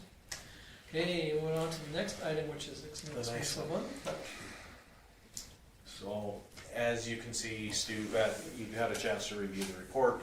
You did have brief discussions on this. We all knew through Judy's reports, through FCSS, the library, Stu's reports to council that we were having issues there. What's happening is every time we repair a leak, another one is happening somewhere else. And the entire membrane of that roof, it is a flat roof, it needs to be redone. And it's been done in flat lay asphalt 3 times, Tom? Yeah, we did try the spray foam on one of it for two. And it was really short term. It was really short term. As well. So Stu's reached out to several companies that are doing this, and really good reviews for roof armor. I apologize, I left a sample. I will just grab it so that you can see the material. Unfortunately, the bad thing about this one, and that's why they did it in 2 chunks, is that, you know, because the building was built, added on to, there is that transition between the two. So the library, part of the other part of this building has a totally flat roof, and then the old fire hall part has a bit of a slope roof. So there's a bit of a parapet between the two, so this will cover that parapet, and that's where the leak is right now, kind of showing up, is on around that parapet area. And that's why it's leaking down the stairwell theoretically, or in that area too. So this has 10-year warranty? That's what it says. That's what it said. That's what it says. Yeah. Having said that, one of the keys to this is 10-year warranty, but it also, if a leak appears because it's a spray-on product, it can be resprayed. Okay. So this is the roof material itself that it ends up being. When they say that the hose tower has to be taken down, what does that mean? That tower has to come down. The whole thing? So just basically to the roof level, so that it can be capped off and sprayed. Yeah, This 'cause feels they like don't take out like the walls, floor. because they're integrated part of the building below. So, This is one. Yeah, so it was built by the members, cribbed up, so we do have somebody that has some experience who worked on it, who will probably provide guidance on bringing it back down, but Steve feels that we can do it with the Public Works and It's history. Judy, Did they look at, in liquidation wholesale's got that sloped roof, if you noticed that on that plat? And I Right. was wondering if you looked. right, they repitched the roof. Yeah. Yeah, like Tom says, the fire department side and FCSS side is sloped to the center, and the library side isn't, the square footage of it isn't all that big, because it's got that big hump in the middle, but it's all perfectly flat, and it has drain lines that run through the building with it, so that's why. So we won't have an issue putting that over the way it is. No, we'll be able to match this up to the drains, is what we How know. brittle is this in the quote? It's Have you supposed to tried be it in the flexible. freezer yet? I have, I didn't Because put the you sample. should, and then see if it cracks. but there is another facility in town that's using very similar product, and it's been great. Who's that? Where's that? Chris Lovich and Bennett, or Chris Lovich and Company, their facility. So it's 105 including GST and everything in? Right. Now, the reason why on this one that we did it includes, our motion is for the 105 with the GST was more of a contingency, because we haven't worked a contingency. Did we get our GST back, right? We did, Yeah. Correct. yes. So, I will just say that FCSS is looking for grants. There was one that she called in today and we didn't qualify because it is a town building, but Dawn is still looking to see if we can raise some money somehow to help pay for part of the roof repair that covers. That's the roof and- advantage too, to having it two separate is the quote. quotes. you know, and if there's one area that we can qualify for Yeah, compared to the so other. we're hopeful, but. Yeah, when I spoke with Dawn on Friday, she said that she was gonna look into quotes to try to lessen the burden, and that's, again, just like Tom said, that was why we quoted it in two different quotes, so that if it was possible to qualify for grant, because again, the FCSS may qualify for a grant, but the town won't. The town may qualify for a grant that FCSS or the library wouldn't, so. So if we start the job though, then we don't get a grant. Correct. Well, It's hard to say too, I mean, it depends on the grant itself, so. Yeah. If we wait until we get the Yeah, grants, yeah. we may You not might get not the roof May done. not have a building. Well, exactly. the other damage that, you know, that's being done too, so it's something, I Yes. think that's why Stu brought it to us prior to our budgeting, you know, to let us know that there was this concerning problem, and, Stu's big concern now is, again, if it leaks through and we're keeping on top of the leaks and it does minimal damage to the FCSS building or the library, Yeah. we also do the maintenance on the inside of the building too. So if it's just superficial, like a roof Yeah. tile or something, Yeah. that's easy to fix. But now it's starting to cause issues on the senior center wall, and they own their building. Yeah. So we don't wanna. And it lands on the furnace. Yeah, and the entryway to the youth center and all sorts of stuff, but, because the senior center is separate, is it going to be roofed and just like stop there? no. No, there's a pony wall between the buildings, so Oh, there's a abutment, I guess, Okay. what you would call it, between the two buildings. Okay, They're joined together, really, Oh. yeah, but so, They'll flash it properly, and then they'll, you yeah, know, this will run up and then be covered. yeah. is it kind of prudent to ask if the senior center wants their portion done at the same time? Well, theirs is a different type, There's it's a, different roof. it's a different style of roof, it's metal, seamless, Clad. type of roof, so. But, anyway, Cole, you had a comment, question? Well, I was just gonna make this comment that I think we gotta preserve this building. Yeah, I do too. If we get a bunch of rain this spring and we're sitting on our hands, that ain't good for anybody. Our costs are gonna elevate, so I'd be willing to, recommend that council approve the immediate emergency replacement of the library and FCSS building roof as per the quote provided by Roof Armor Inc. at a cost not to exceed $105,000 with funds to be drawn from the contingency reserve. Okay. Any thoughts or questions on Cole's motion? Okay, hearing none, I'll call the question in favor. Opposed? Seeing none, it's carried unanimously. Moving on to the next one, the Tin Man. It seems kind of cool to be thinking about one in July, but. But anyway. I'll be looking forward to complaining, why are these people, why can't I get my car out of here? Their request is almost identical to last year. Last year was the first time they did the change to the week, and felt it was successful, so they're going to do that again. The street closures, the assistance from the peace officer, and the assistance from Public Works, and the use of pylons, barricades, and the fencing is exactly the same as years past. It's just a different date from what, you know, years ago. Second or third weekend. How did the Tin Man go last year, do you know? It was good. It was really well. And it's really because it was one of the first events to really get people together, yeah. We want to get out. And it draws in, well, we've been as high as 2,000, I believe.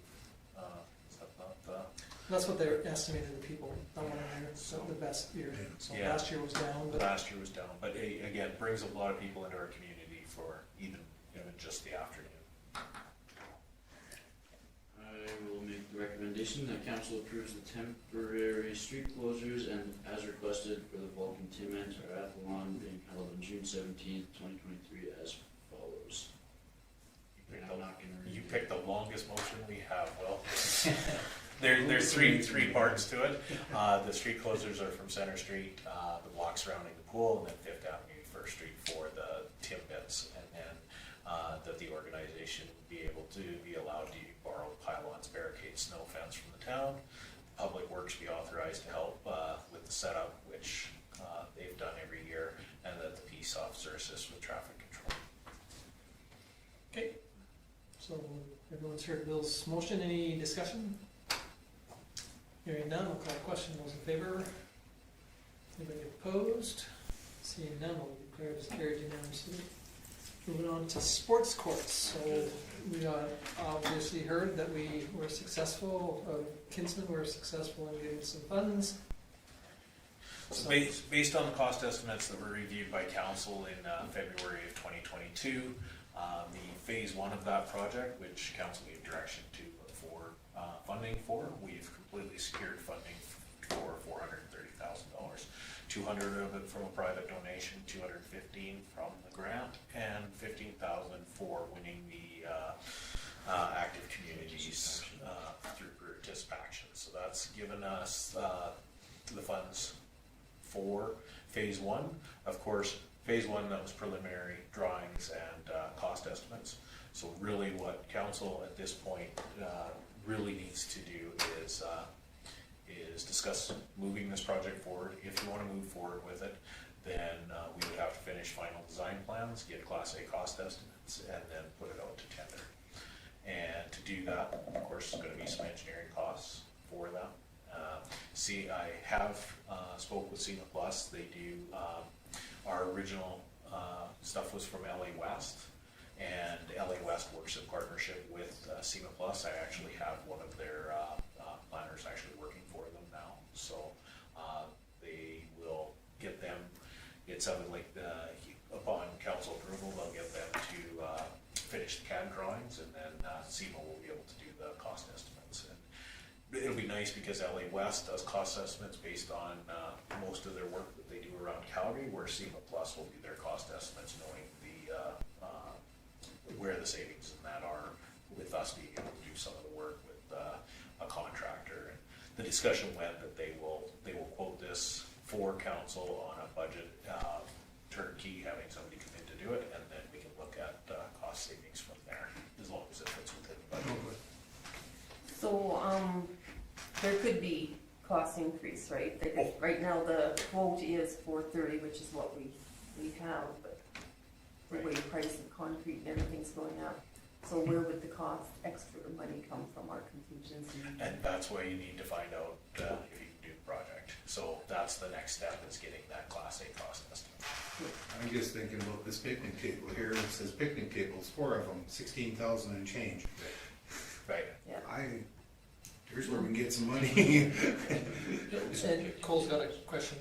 Yeah, I think that we've got this gift money and the grant obviously coming forth. I'd like to see specifics before I make up my mind, but I think it would be foolish not to at least find out what costs can be and what our options are. Right, and we needed council to make a decision, and you did make that decision on the location, what it looks like. These are these 2 sport courts. Phase one is just the playing surfaces and the fence. Sure. So we've got all that. Really, you just needed to get into a final stage to look at tender. I just have a quick question. Is Chris continuing to look for opportunities to apply for grants as well as donations and bursaries and things like that for any kind of shortfalls that we may have? At this point, no, because the direction was to secure funding and then see if the project moves forward. So we need council to decide whether this project's moving forward or not. And so right now, the best way to do that is to get an actual Class A cost estimate with final design, because this is all done on preliminary design. So by saying $430,000 now, it, by the cost of equipment and that going up, maybe a lot more, but as Richard said, this was a first guess at it. We know that 4 picnic tables is not gonna cost us $16,000. So we really need to get that honed down. They know where we're at budget-wise, so if the project doesn't look feasible at that, we need to do that before we start applying for one. Because what you do is you tie your hands if you apply for a whole bunch of grants and you have to do it. We need to decide what you. Cole's next. I mean, sorry, Will, sorry. You had a comment? I forgot. Sorry. original 200, that was a donation, wasn't it? Yes, And we have, it has to be used for this, is it? Yes. Yeah, okay. it was specific, Yeah, no, I remember that. Yeah. Just- it was so- very specific for sports courts, And it also has a window on it too. by 2020. That's what I was, my next question was, I thought that was coming up fairly quick. So I we think can that's- move ahead. 2024, Yeah, that's why the Kinsman Club were kind enough to sponsor the grant. the grant, and the $15,000, you know, didn't have as much of a commitment to it, so. Okay. Cole? Well, I would like to, That one's a little smaller. direct administration So to you want me engage. to blow it up on that screen for you? I can make it great big for you. Want to use these? I might need glasses soon. To direct administration to engage SEMA Plus, prepare final design plans, updated cost estimates, and tender documents for phase 1 for the community sports court project to be brought back to town council for review and consideration. Okay, thank you. Any discussion? Sorry, Bill, I shouldn't have stepped on you, so you didn't know what to ask, but do you have any questions on that? Okay. I will point out that all that this is doing is putting everything together so that you can either give the go-ahead to tender, or this is kind of that last step before you decide whether you move forward. Okay, any other questions, discussion? Has there, sorry, Yeah, go ahead. has there been any thoughts around the basketball court being hockey? Yes. In the winter? I see that it's gonna be curbed for skating. Yeah, it's included for skate, for doing an outdoor rink there. Okay. That'd be cool. Okay. That's all, sorry. Yeah, you can use their streets for it, you know. Anyway, Might have public works for them to show up. It'd look funny, that new Zamboni will run out of juice before it gets to the end of the street. okay, sorry, that was a That's going too far. Any other discussion on this? Hearing none, call the question. Those in favor? Opposed? Seeing none, I'll declare it as carried unanimously. Okay, thank you. We'll move on to reports. FCSS has two, one from November the 3rd and one from December the 8th. Any question on either one of those two? I know that, you know, we've had some reports from our member there, but if there's any comments or questions on any of those two? Okay, hearing none, we will move on to the food bank. Again, there's two there from November the 3rd and November the 8th. Or sorry, December 8th. Any question on either one of those two? Okay, if not, we'll move on to solid waste. Waste Commission. This one here goes back to November 23rd. We'll have one meeting coming up here soon, but It just doesn't give you much information, does it? but none of them. You know, you read any of them. Very vague. Very big. The health and wellness one is probably the one that gives The the most most detailed. detail of any of it. And sometimes, like, I mean, we'll go on to the next one, you know, going on from Waste Authority to the foundation. It's the same way. Motion made by, you know, I mean, there's very little, but sometimes there's reasons why they're done that way. And so sometimes, you know, you need to, that's why we have you folks there, you know, to fill in the blanks for us. Again, I didn't mean to step over one over the other, but Marcus Foundation one, is there any questions on either the Waste Authority or the Marcus Foundation? Hearing none, I'll move on to the health and wellness. And again, I really appreciate, although sometimes there's almost too much information, because sometimes people will nitpick and pull up words from one person or another, but anyway, it is really quite good. Okay, move on to the golf course.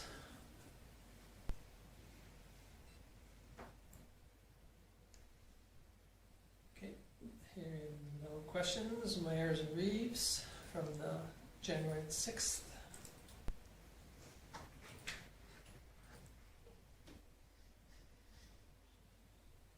Okay, Vulcan Regional Response to Elder Abuse. There's 2 sets of minutes there again, January 11th and February the 8th. Any questions for either one of those 2?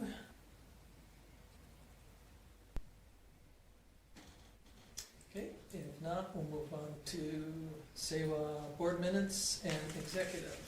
Board minutes of November the 16th and executive of January 18th.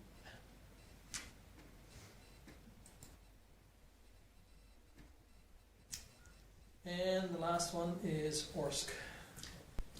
Fresk. Oh, I'm sorry, I apologize, I'm sorry, Fresk, yeah.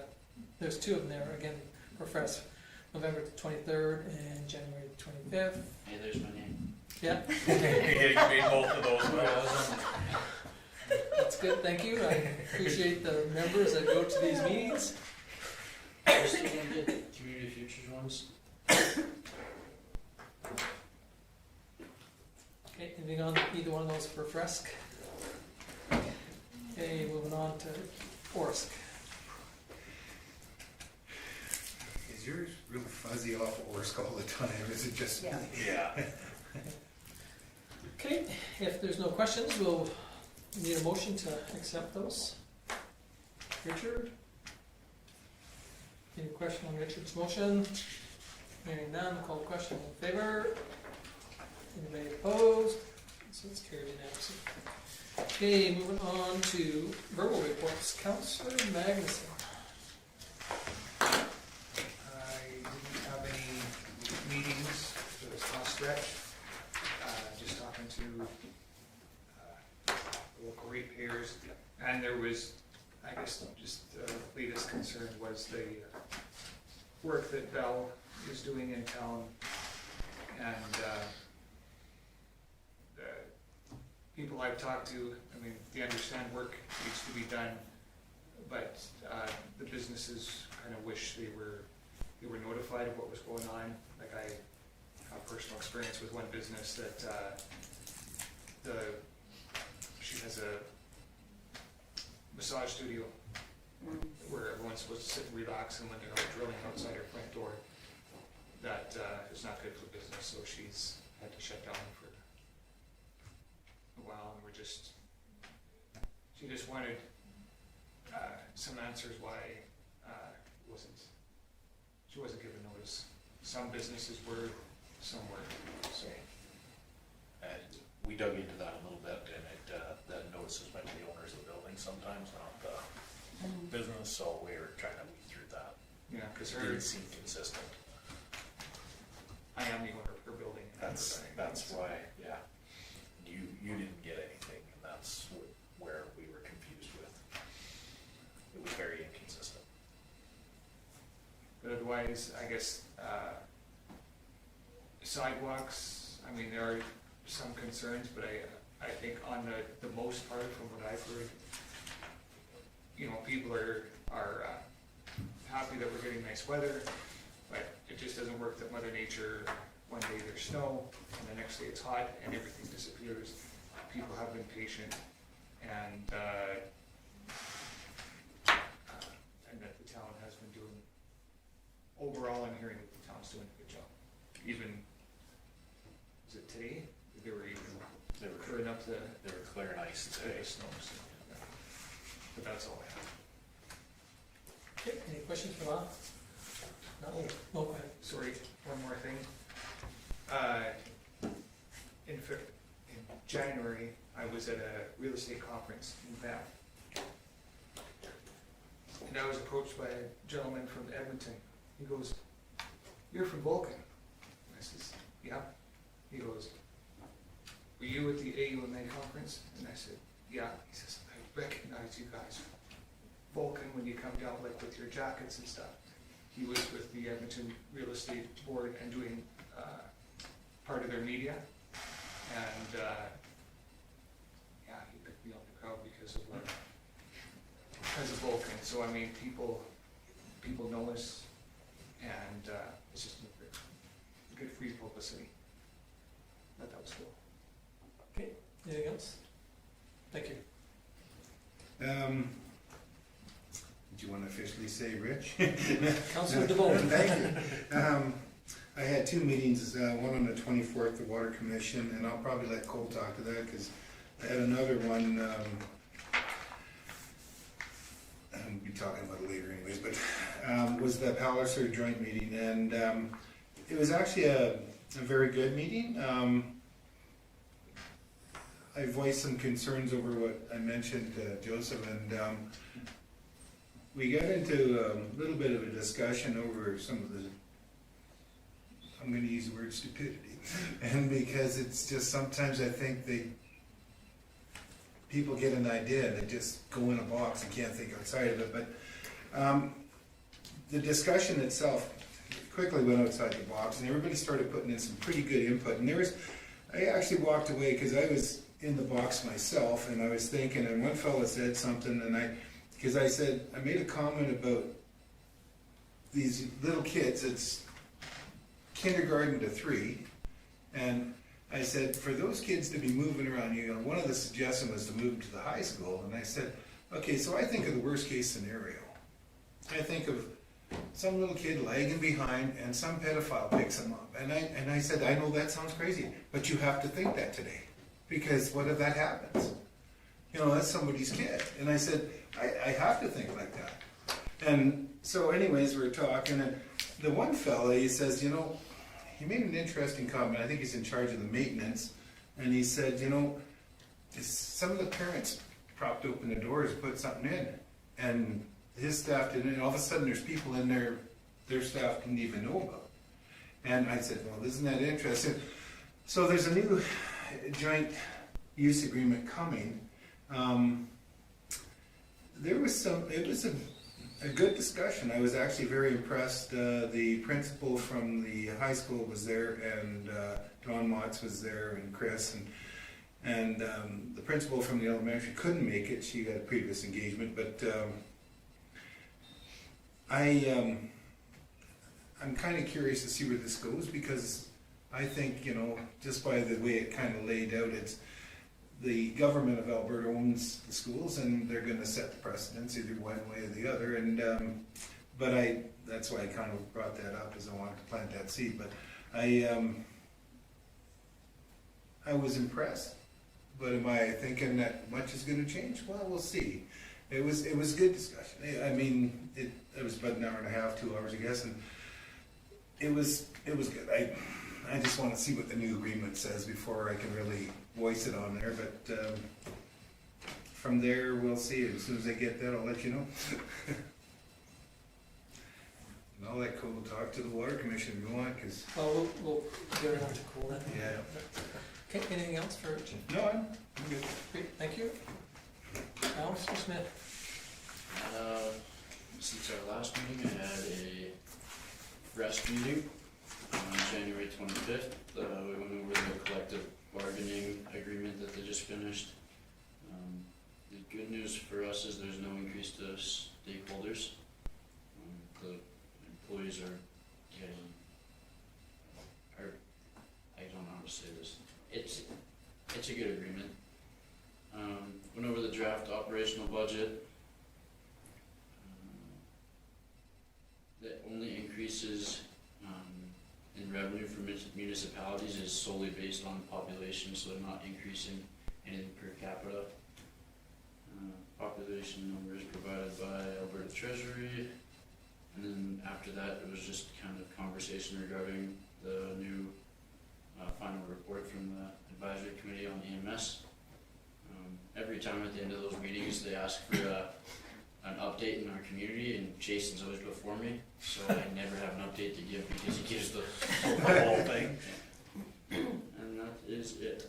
Oh, I guess I have had some comments about the ice and the gutters getting frozen over, but that's about it.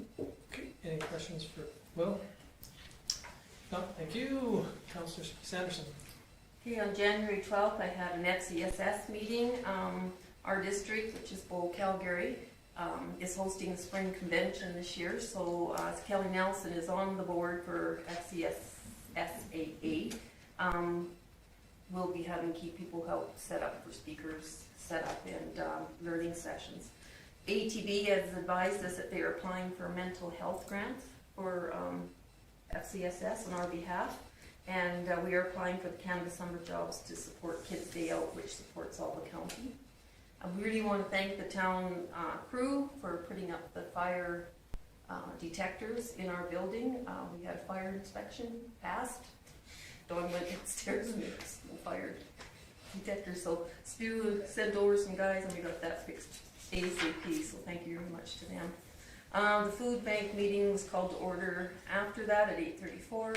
The youth getaway kitchen has been quite bit of a disappointment. There's a lot of fixes need to be done. The arborite is bubbling and cracked, but it's paper thin, and that is being replaced. Thanks to Stu for coming over with Dawn and myself to go over everything that needs to be fixed. And then on January 26th, the contractor came in and he wants to maintain his good name, so he's committed to fixing all the deficiencies that are in there, which are unfortunately quite a few. There's weld spots that need to be buffed out and they're rough, so we can't get a health inspection the way it is right now. So thanks to that. Grants are being applied for all this month by Dawn. I think it's grant month for everybody. January 17th had a victim services meeting at 9 o'clock at Tri Services. We went over budget. We'll support the Tin Men again this year. 3 advocates received mental health training and 2 more scheduled, one for, I guess, would have taken in January and one in February. This is such an important course for us as we do, for our people to have the knowledge with mental health in our area. So kudos to them for taking it. January 18th and 20th, I spent 4.5 hours between those 2 days with Dawn going over budget and getting a presentation ready to present to the county. And I'll go over that in a minute here with that. January 25th, you might have seen Bells Let's Talk. FCSS put on Bells Let's Talk for mental health. 3 topics that we went through with people was work, love, and play. I was there for 3 hours, and there was one gentleman who was there, I think, throughout the whole day, and I think he just really needed somebody to talk to. He'd go away and come back, and so it was nice to, I think it turned out really well. We always had at least 2 staff, either staff or director. There was always 2 people on each shift. January 31st, Marcus Foundation at 6 at the county. We had Nick, what do you say his last name, from Arrowwood, Kuntz. Join us, so that was nice to have representation from Arrowwood. The Marcus Foundation is up to 36 residents, which is, since Gloria's come, it's just keep going up, so it's really good to see the numbers climb. We approved 7 policies, 1 new and 6 revamped. We discussed the potential building project. Advertising is out to hire a project manager. I think we've got some in, just talking to Lori quickly tonight. We had 2 inquiries, but if you're the project manager, you cannot be a contractor. And these people were more interested in being both, and so they want to hold off for the contracting position. The closing date's February 15th at 1,300 hours. Kim Nels, Lori, and myself will be doing the interviews. And as you approved, I'm going to the AES at the ASHA. It's coming up April 3rd to 5th. It's a really good one for networking. We really enjoyed it last year. So on February 1st, FCSS did a presentation to the county at 10 a.m. Dawn, the director of FCSS, Lori Gare, Michael Moner, myself, gave a 45-minute presentation, including question time, to advise County Council some of the important work being done at the FCSS. We do more than any of the other, more than Claresholm. We've got so many programs here. People are quite jealous of some of the stuff that we do get to do here. And as you know, there's been no increase. So we went to the county to see if they would cover a cost of living increase up to just a little over $17K. So county, by the end of the day, made a motion to give FCSS a one-time only amount of $11,044.07. That's 62%, which is their contribution yearly, what they give to FCSS. and it asked us to go to the rest of the municipalities. So I think we've got 2 municipalities that have said yes already. A request has been sent in, but it didn't make it in time for the agenda. We'll be asking for $4,811.52. So that will be coming up further. Comments is thank you to all the hard work that people did to get those 3 sea cans off that property. It looks so much better, and a lot of good comments about having them gone. So thank you to all those involved. I know Gabby did a lot as well, so thanks to her. I had one senior resident request we do something about the crazy seniors driving those 4-wheel scooters around crazily, and they just go where they want, and she's wondering if we can't do anything to keep them. I don't know if you can, but I will talk to Gabby to say that The mobile scooters have the same rights as a pedestrian. but no, they go down the middle of the road, so can they do that as well? Pedestrian can walk on the road, yes. Should they not have a flag? They should, that's not law. It's not, they should. Because you really seriously They- can't see them sometimes. You go to back up and they're there. Under the provincial regulations, they're classified as a pedestrian. Like, they Yeah. have the same rights as a pedestrian. They can be on sidewalks, they can be on the roads, they can, Go where they want. yes. Yep. Yeah, But So they're I did supposed say to I would- use hand signals and stuff. That's right, because It's they no are worse than the motorized. golf carts. Golf that are golf driving carts around. are not allowed on. I know, but Yeah, they are It's- from point A to B. No. no, It's just like an ATV. no, we still have golf carts that drive on our roads, so. yes, We can't even have ATVs. it's a provincial statute. Yeah, we can't override a provincial, and golf carts aren't allowed on the road. As a provincial statute, because their classification, they are classified as a vehicle, as a small vehicle. You're not even allowed ATVs on them, are they? You can, our ATVs fall under something else, and that's where it will probably read in our bylaw, and they can go point A to point B, but it's supposed to be to leave town or to come back into your residence. And should they be licensed? I have some. Like our If- ATV is licensed if we go. I- If ATVs they're on have the, they have to be if they're on a road. Yeah. Interesting. Yes. And that's, That's it for you? Yeah. Okay, any questions for Judy? If not, thank you. Moving on to Councillor Mulcahy. Well, you guys had most of the reports. I had the Vulcan Regional Response to Elder Abuse Council January 11th and February 8th. I had a library meeting on January the 18th. I apologize, I did not get the amended minutes in time for the meeting. But I have a meeting on Wednesday on February 15th, so I'll send in both of those for next month. And of course, the January 25th was the Health and Wellness meeting. So, Okay, anything else? Okay, any questions for Barb? If not, thank you. Councillor Denham. I had the Water Commission meeting on January 24th. Strategic plan was discussed about upgrading it. We decided that it was probably best to wait till at least 2025. The reason for that is the different variables in play right now, depending on the consumption that the county is going to be using with their new expansion and even our new expansion. We're not really sure how to, without any data, really navigate that yet. So we've decided to temporarily wait till 2025 for a strategic plan.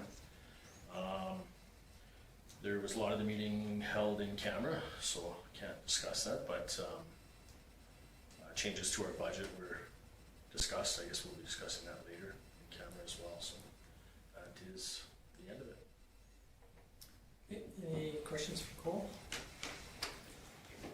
Okay, if not, thank you. Me, I had 3 or 4 SEWA meetings. SEWA executive meeting and then the board meeting that approved the company to represent us and move forward. And since then I've had 3 other meetings with SEWA over other issues that have come up because of the appointment in that group. At Solid Waste, they had their election and nothing has changed, it's still, I'm the chair and Ron is the vice chair. And we had to postpone it for half an hour because two representatives forgot that they were having that meeting that night. And so we waited for them to show up.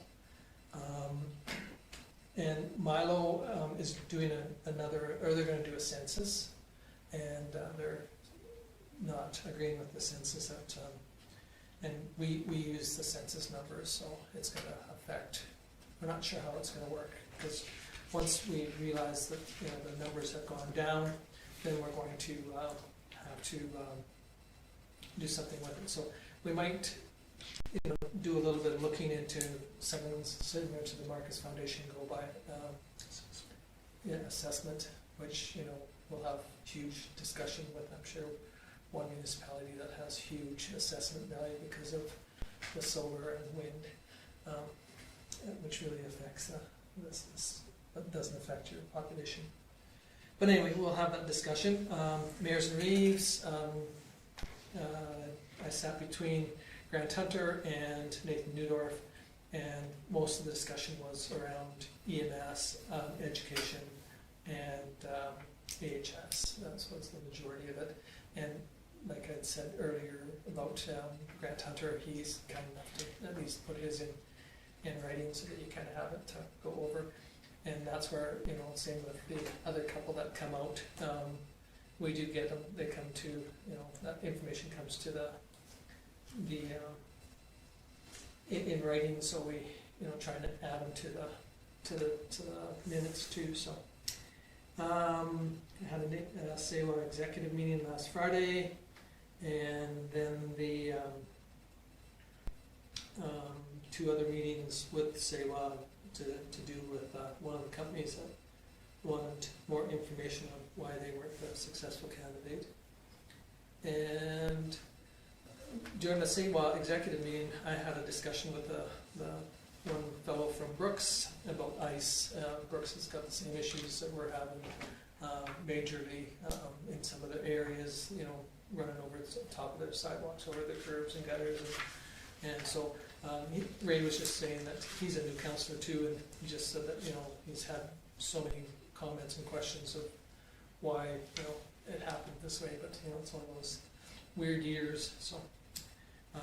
Again, I think we all appreciate our public works for what they do and how they try to get out there. But anyway, any questions on any of my committees? If not, somebody wish to move the council reports. Richard? Any discussion on Richard's motion? Hearing none, call the question. All in favor? Opposed? Seeing none, it's carried unanimously. Okay, moving on to the activity. So, as you can see, we accomplished everything from the last meeting, and you guys approved the Ag Society lease, so that will come off the next meeting. We'll be back down to one page except for what we had it tonight. So, unless there's any questions on any outstanding items. Okay, hearing none, we'll move on to the CEO report. I put everything together. I spent quite a bit of time actually back and forth with North and Company, both with the Ag Society lease, and we're also working on information for the industrial subdivision purchase agreements. So based on the conversation we had of trying to tie people purchasing to actually developing and what that looks like, and we've got basically a model coming up that we'll obviously have to bring it back to council, but really we're working on a draft that puts them very similar timelines to what we had talked about in the past, a year to get into a development agreement, a year to start construction. And then if they haven't started construction, part of their purchase agreement, they also sign a declaration that we can put and this is where we're really struggling with the legal side of that, because when they sign their purchase agreement, they're also going to sign a document that says that if they haven't met all of these, which aren't going to be a condition of the sale, they're going to be a condition of the property for if they haven't met those conditions, then the town will get the land back in our name at whatever the percentage of that cost is, whether it be 75%, 90%, whatever that is. So we've been working on that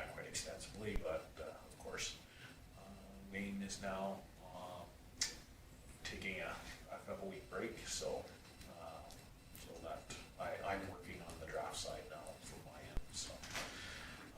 Working with SEMA on sports courts, just providing them, information at this point, so hopefully after, tonight, tomorrow morning, I'll be able to give them direction to get going on that. It's gonna come forward here fairly soon. We've been working with CPR. The legislation has changed for crossing regulations, and they are saying that if our pedestrian crossings are further than 3.6 meters, they need their own lights, flashing lights and signs. And we got a preliminary quote from CP for that at $625,000. So we're going to have an on-site meeting so that they can discuss that, because the other option is to move the sidewalks closer. But again, on that side, if you're erring on the side of safety, then you don't move pedestrians closer to the busiest street in town. So we're working on that. It'll be a while before they wanted me to bring it to council immediately, and I said that there had to be way better options to bring forward than $675,000 for flashing lights. So So you said 3.6 meters, where's that? from their light stand to the middle of the sidewalk. And what's our measurement? They have lights on them. We also have signs that we put in at our expense years ago, and the first email that I went back and forth with them, they said that the regulations had changed, that it needs signage, and so I said the pictures you provided show the signage that we installed at our cost, and then they sent back the updated regulations and say that they need warning signals and the whole bit. So we went back and forth with that, and we've actually tried to, we had a meeting scheduled for the end of last week, but Sean got busy and had to go to Golden for an emergency or something, so we're hoping to get something put together this week. But really what it comes down to is seeing our site, possibly discussing some of the other things that we've been working with CP for the last 10 years to try to remedy as well while we're doing this. Can we not just put, like, move the sidewalk closer, put fencing in there? I mean, you look at going to NEC train station that you have to cross the tracks. It's fenced, it's open. Well, I mean, there common sense, too. are options now. Yeah. Again, change in regulation, also, you know, aesthetics for your community. We Yeah. also have a straight line sidewalk that's been there for, well, since 1980 at that Yeah. crossing. So we're just going to try to find the best option and bring it back to council. So you can't grandfather it in because it's been existing for that long? And these are new regulations from Transport Canada, not CP. So, Okay. having said that, Transport Canada will support it with a grant. Of course, again, $600,000 is not. Well, They also come with, $7,000 a year to maintain. When CP contacts you, when you say CP contacted you, who's contacting? One of their engineers, and not that drives a train. No. An office engineer that contacts us via email generally, and just says, "Hey, we have to deal with this." Hey, give me some. Yeah. And so hopefully we'll be able to work with them on site. Again, a lot of things on paper from an office somewhere else don't, make complete sense until you actually stand on site and see sight lines, where the crossing is, what the signage is already. We have a pedestrian crossing on 2nd Street South that is just walking right through the middle of the street, so. And no word was said about that. Yeah. So, anyway, been working on that. Hopefully I'll bring that forward. Hopefully they'll contact me this week for something. As Judy mentioned, I reviewed the Marcus Foundation project ownership RFP. That one fell while I was on holidays, but I managed to get it read back in time. So that went through. I had conversations with the Water Commission manager based on the discussion that we'll have in camera. Again, the majority of their conversation was in camera, so really there's not a whole bunch of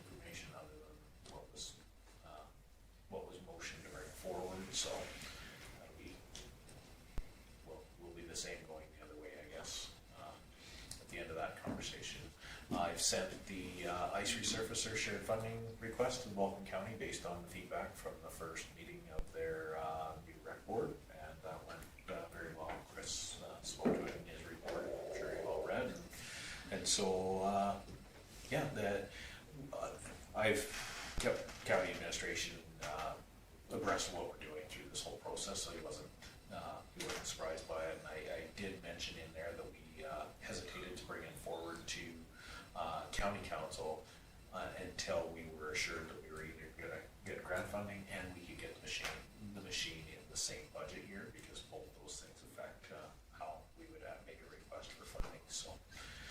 So that was sent. It's going to go to their council on Wednesday, and then they've been working with legal counsel on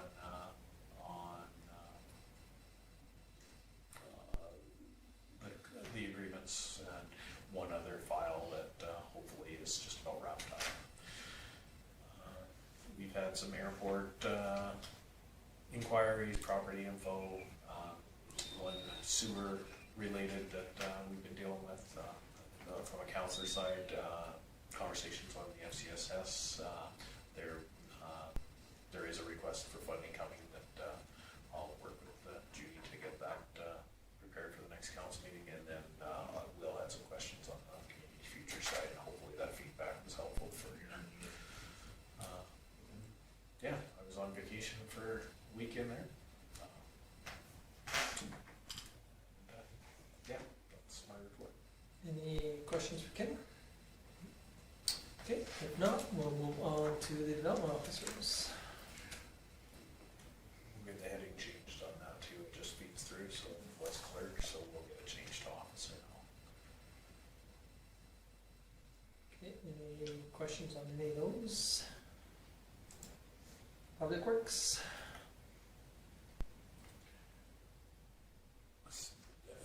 As everybody knows, they've been working on the ice. One of the things that's contributed to ice on a couple streets that people aren't aware of is we had a couple leaks in houses from frozen water meters that really didn't help our situation in a couple areas of town as well. So Yeah.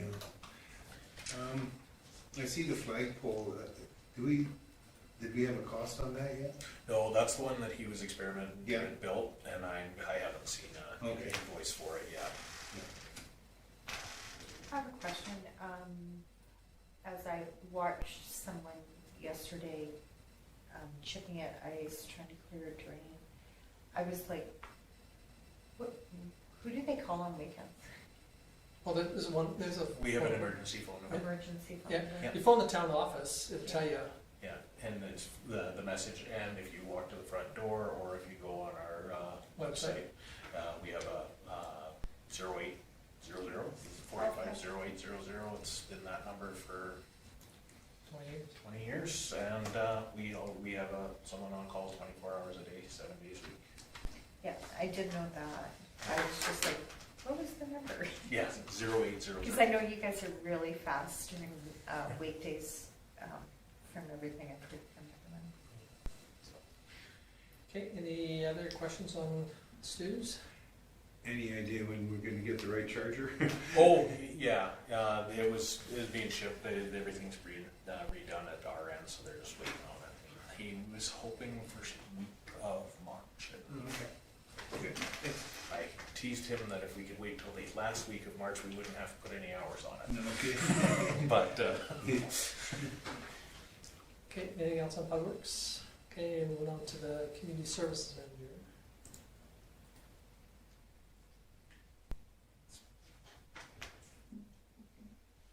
I've had a couple requests for interviews, so I forwarded them on to Chris because of the information that's been coming out. so the Conan O'Brien? Yeah, so Yes. I just I did, yeah, of course, I was away on holidays when that all went down, and, of course, Chris being newly hired, we'd already gone through all of our policies on, dealing with media and public, and, of course, our policies say the mayor first, then me, and then Stu after that, and he was like, what do I do? And he called Tom, and Tom told him he could go ahead and do it, and he did a wonderful job of, Yeah. that. And we got, as he noted in there, we got a ton of publicity out of it, which is really good, and it's kind of got the wheels turning. I believe he mentioned in his report 25. I think they're up to 29 now. People already registered for Vulcan, and he hasn't even announced who the guests are yet. So, which is really good. Sorry, did Chris do something? I didn't see anything in the media with Chris. Oh yeah, he did a couple interviews Yeah. and was on. Yeah, so he did interviews with CBC Calgary, Kiss 107, Lethbridge, and Discovery Airdrie, Lethbridge News, Global Calgary. And then I sent one this week too that he just did. I can't remember what day it was that I got it, and I just forwarded it on to him. So, One of them was, the radio one was on Life in Vulcan, I think, the interview. So he's done. I don't know how I missed all this. Shut your Facebook off. I guess, I don't, I've never been on Facebook. There you go. No, it's been great publicity. It started out as a little bit of a good old-fashioned ribbon that turned into a lot of interest in our community. Yeah. So, which is why we do it, right? okay, any other questions for Chris? Okay, if not, we'll move on to peace officer. Gabby's been working quite extensively trying to get sidewalks cleaned up again, trying to work with people as well, understanding that when the water comes off the street that we can try to help each other with that, and then also working on the animal licenses now that everything they were renewed in January, so she's been working on that, trying to give subtle reminders before we ever have to ticket for anything like that. She's also apparently, they did set a date for the bike rodeo. They've been working at that for like 3 years to try to get that going again. So they do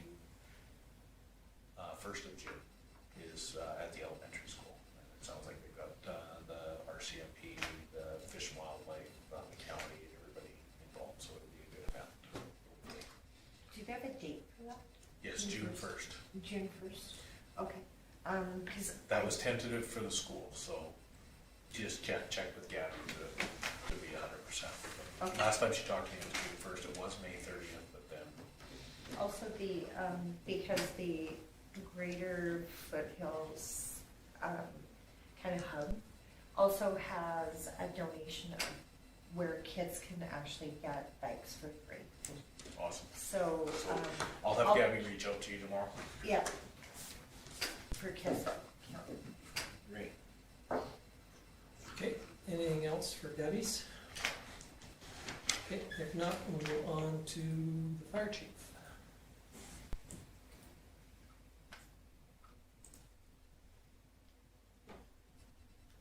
Okay, any questions on Peters? Okay, hearing none, so we wish to move the administration reports. Oh, cool. Thank you, Cole. 5-minute break. Yeah, as soon as we're done this. Okay. Any question on Cole's motion? Hearing none, I'll call the question. All in favor? It's carried. Okay, you want to break for 5 minutes? Recess for 5 Need a motion to go into camera? Will? I think, Oh, it's still, Karen, it looks like it's still doing its thing up there. I took it off. Do you have? I don't have any. When did we come back? Oh, I reset it in the middle of your reports. Okay, anyway, Will's moved us in camera at, It says we're live.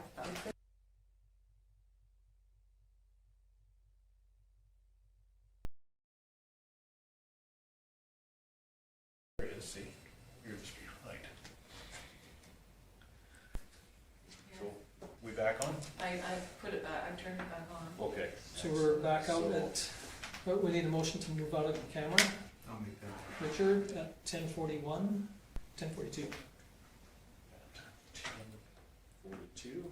Okay, anybody opposed? Call the question, those in favor? Anybody opposed? Seeing none, you carried. So now, So we need, the motion arising from out of discussion in camera is the council direct administration to respond to the water commission as per the discussion in camera. I'll make that motion. okay, Judy moves, discussion, motion? Any discussion on Judy's motion? Hearing none, I'll call question in favor. Opposed? Seeing none is carried. We need adjournment. Will? Thank you. Surprised you didn't put your hand up. Boy, that was quick. Anybody, He said he was everybody ready. in favor? I said, get ready, he said, oh, I'm ready. Thank you. I knew it was gonna go over. Yeah, I was gonna bring it home. Yes, I know. He's alone. This is nothing compared to what you guys used to always have.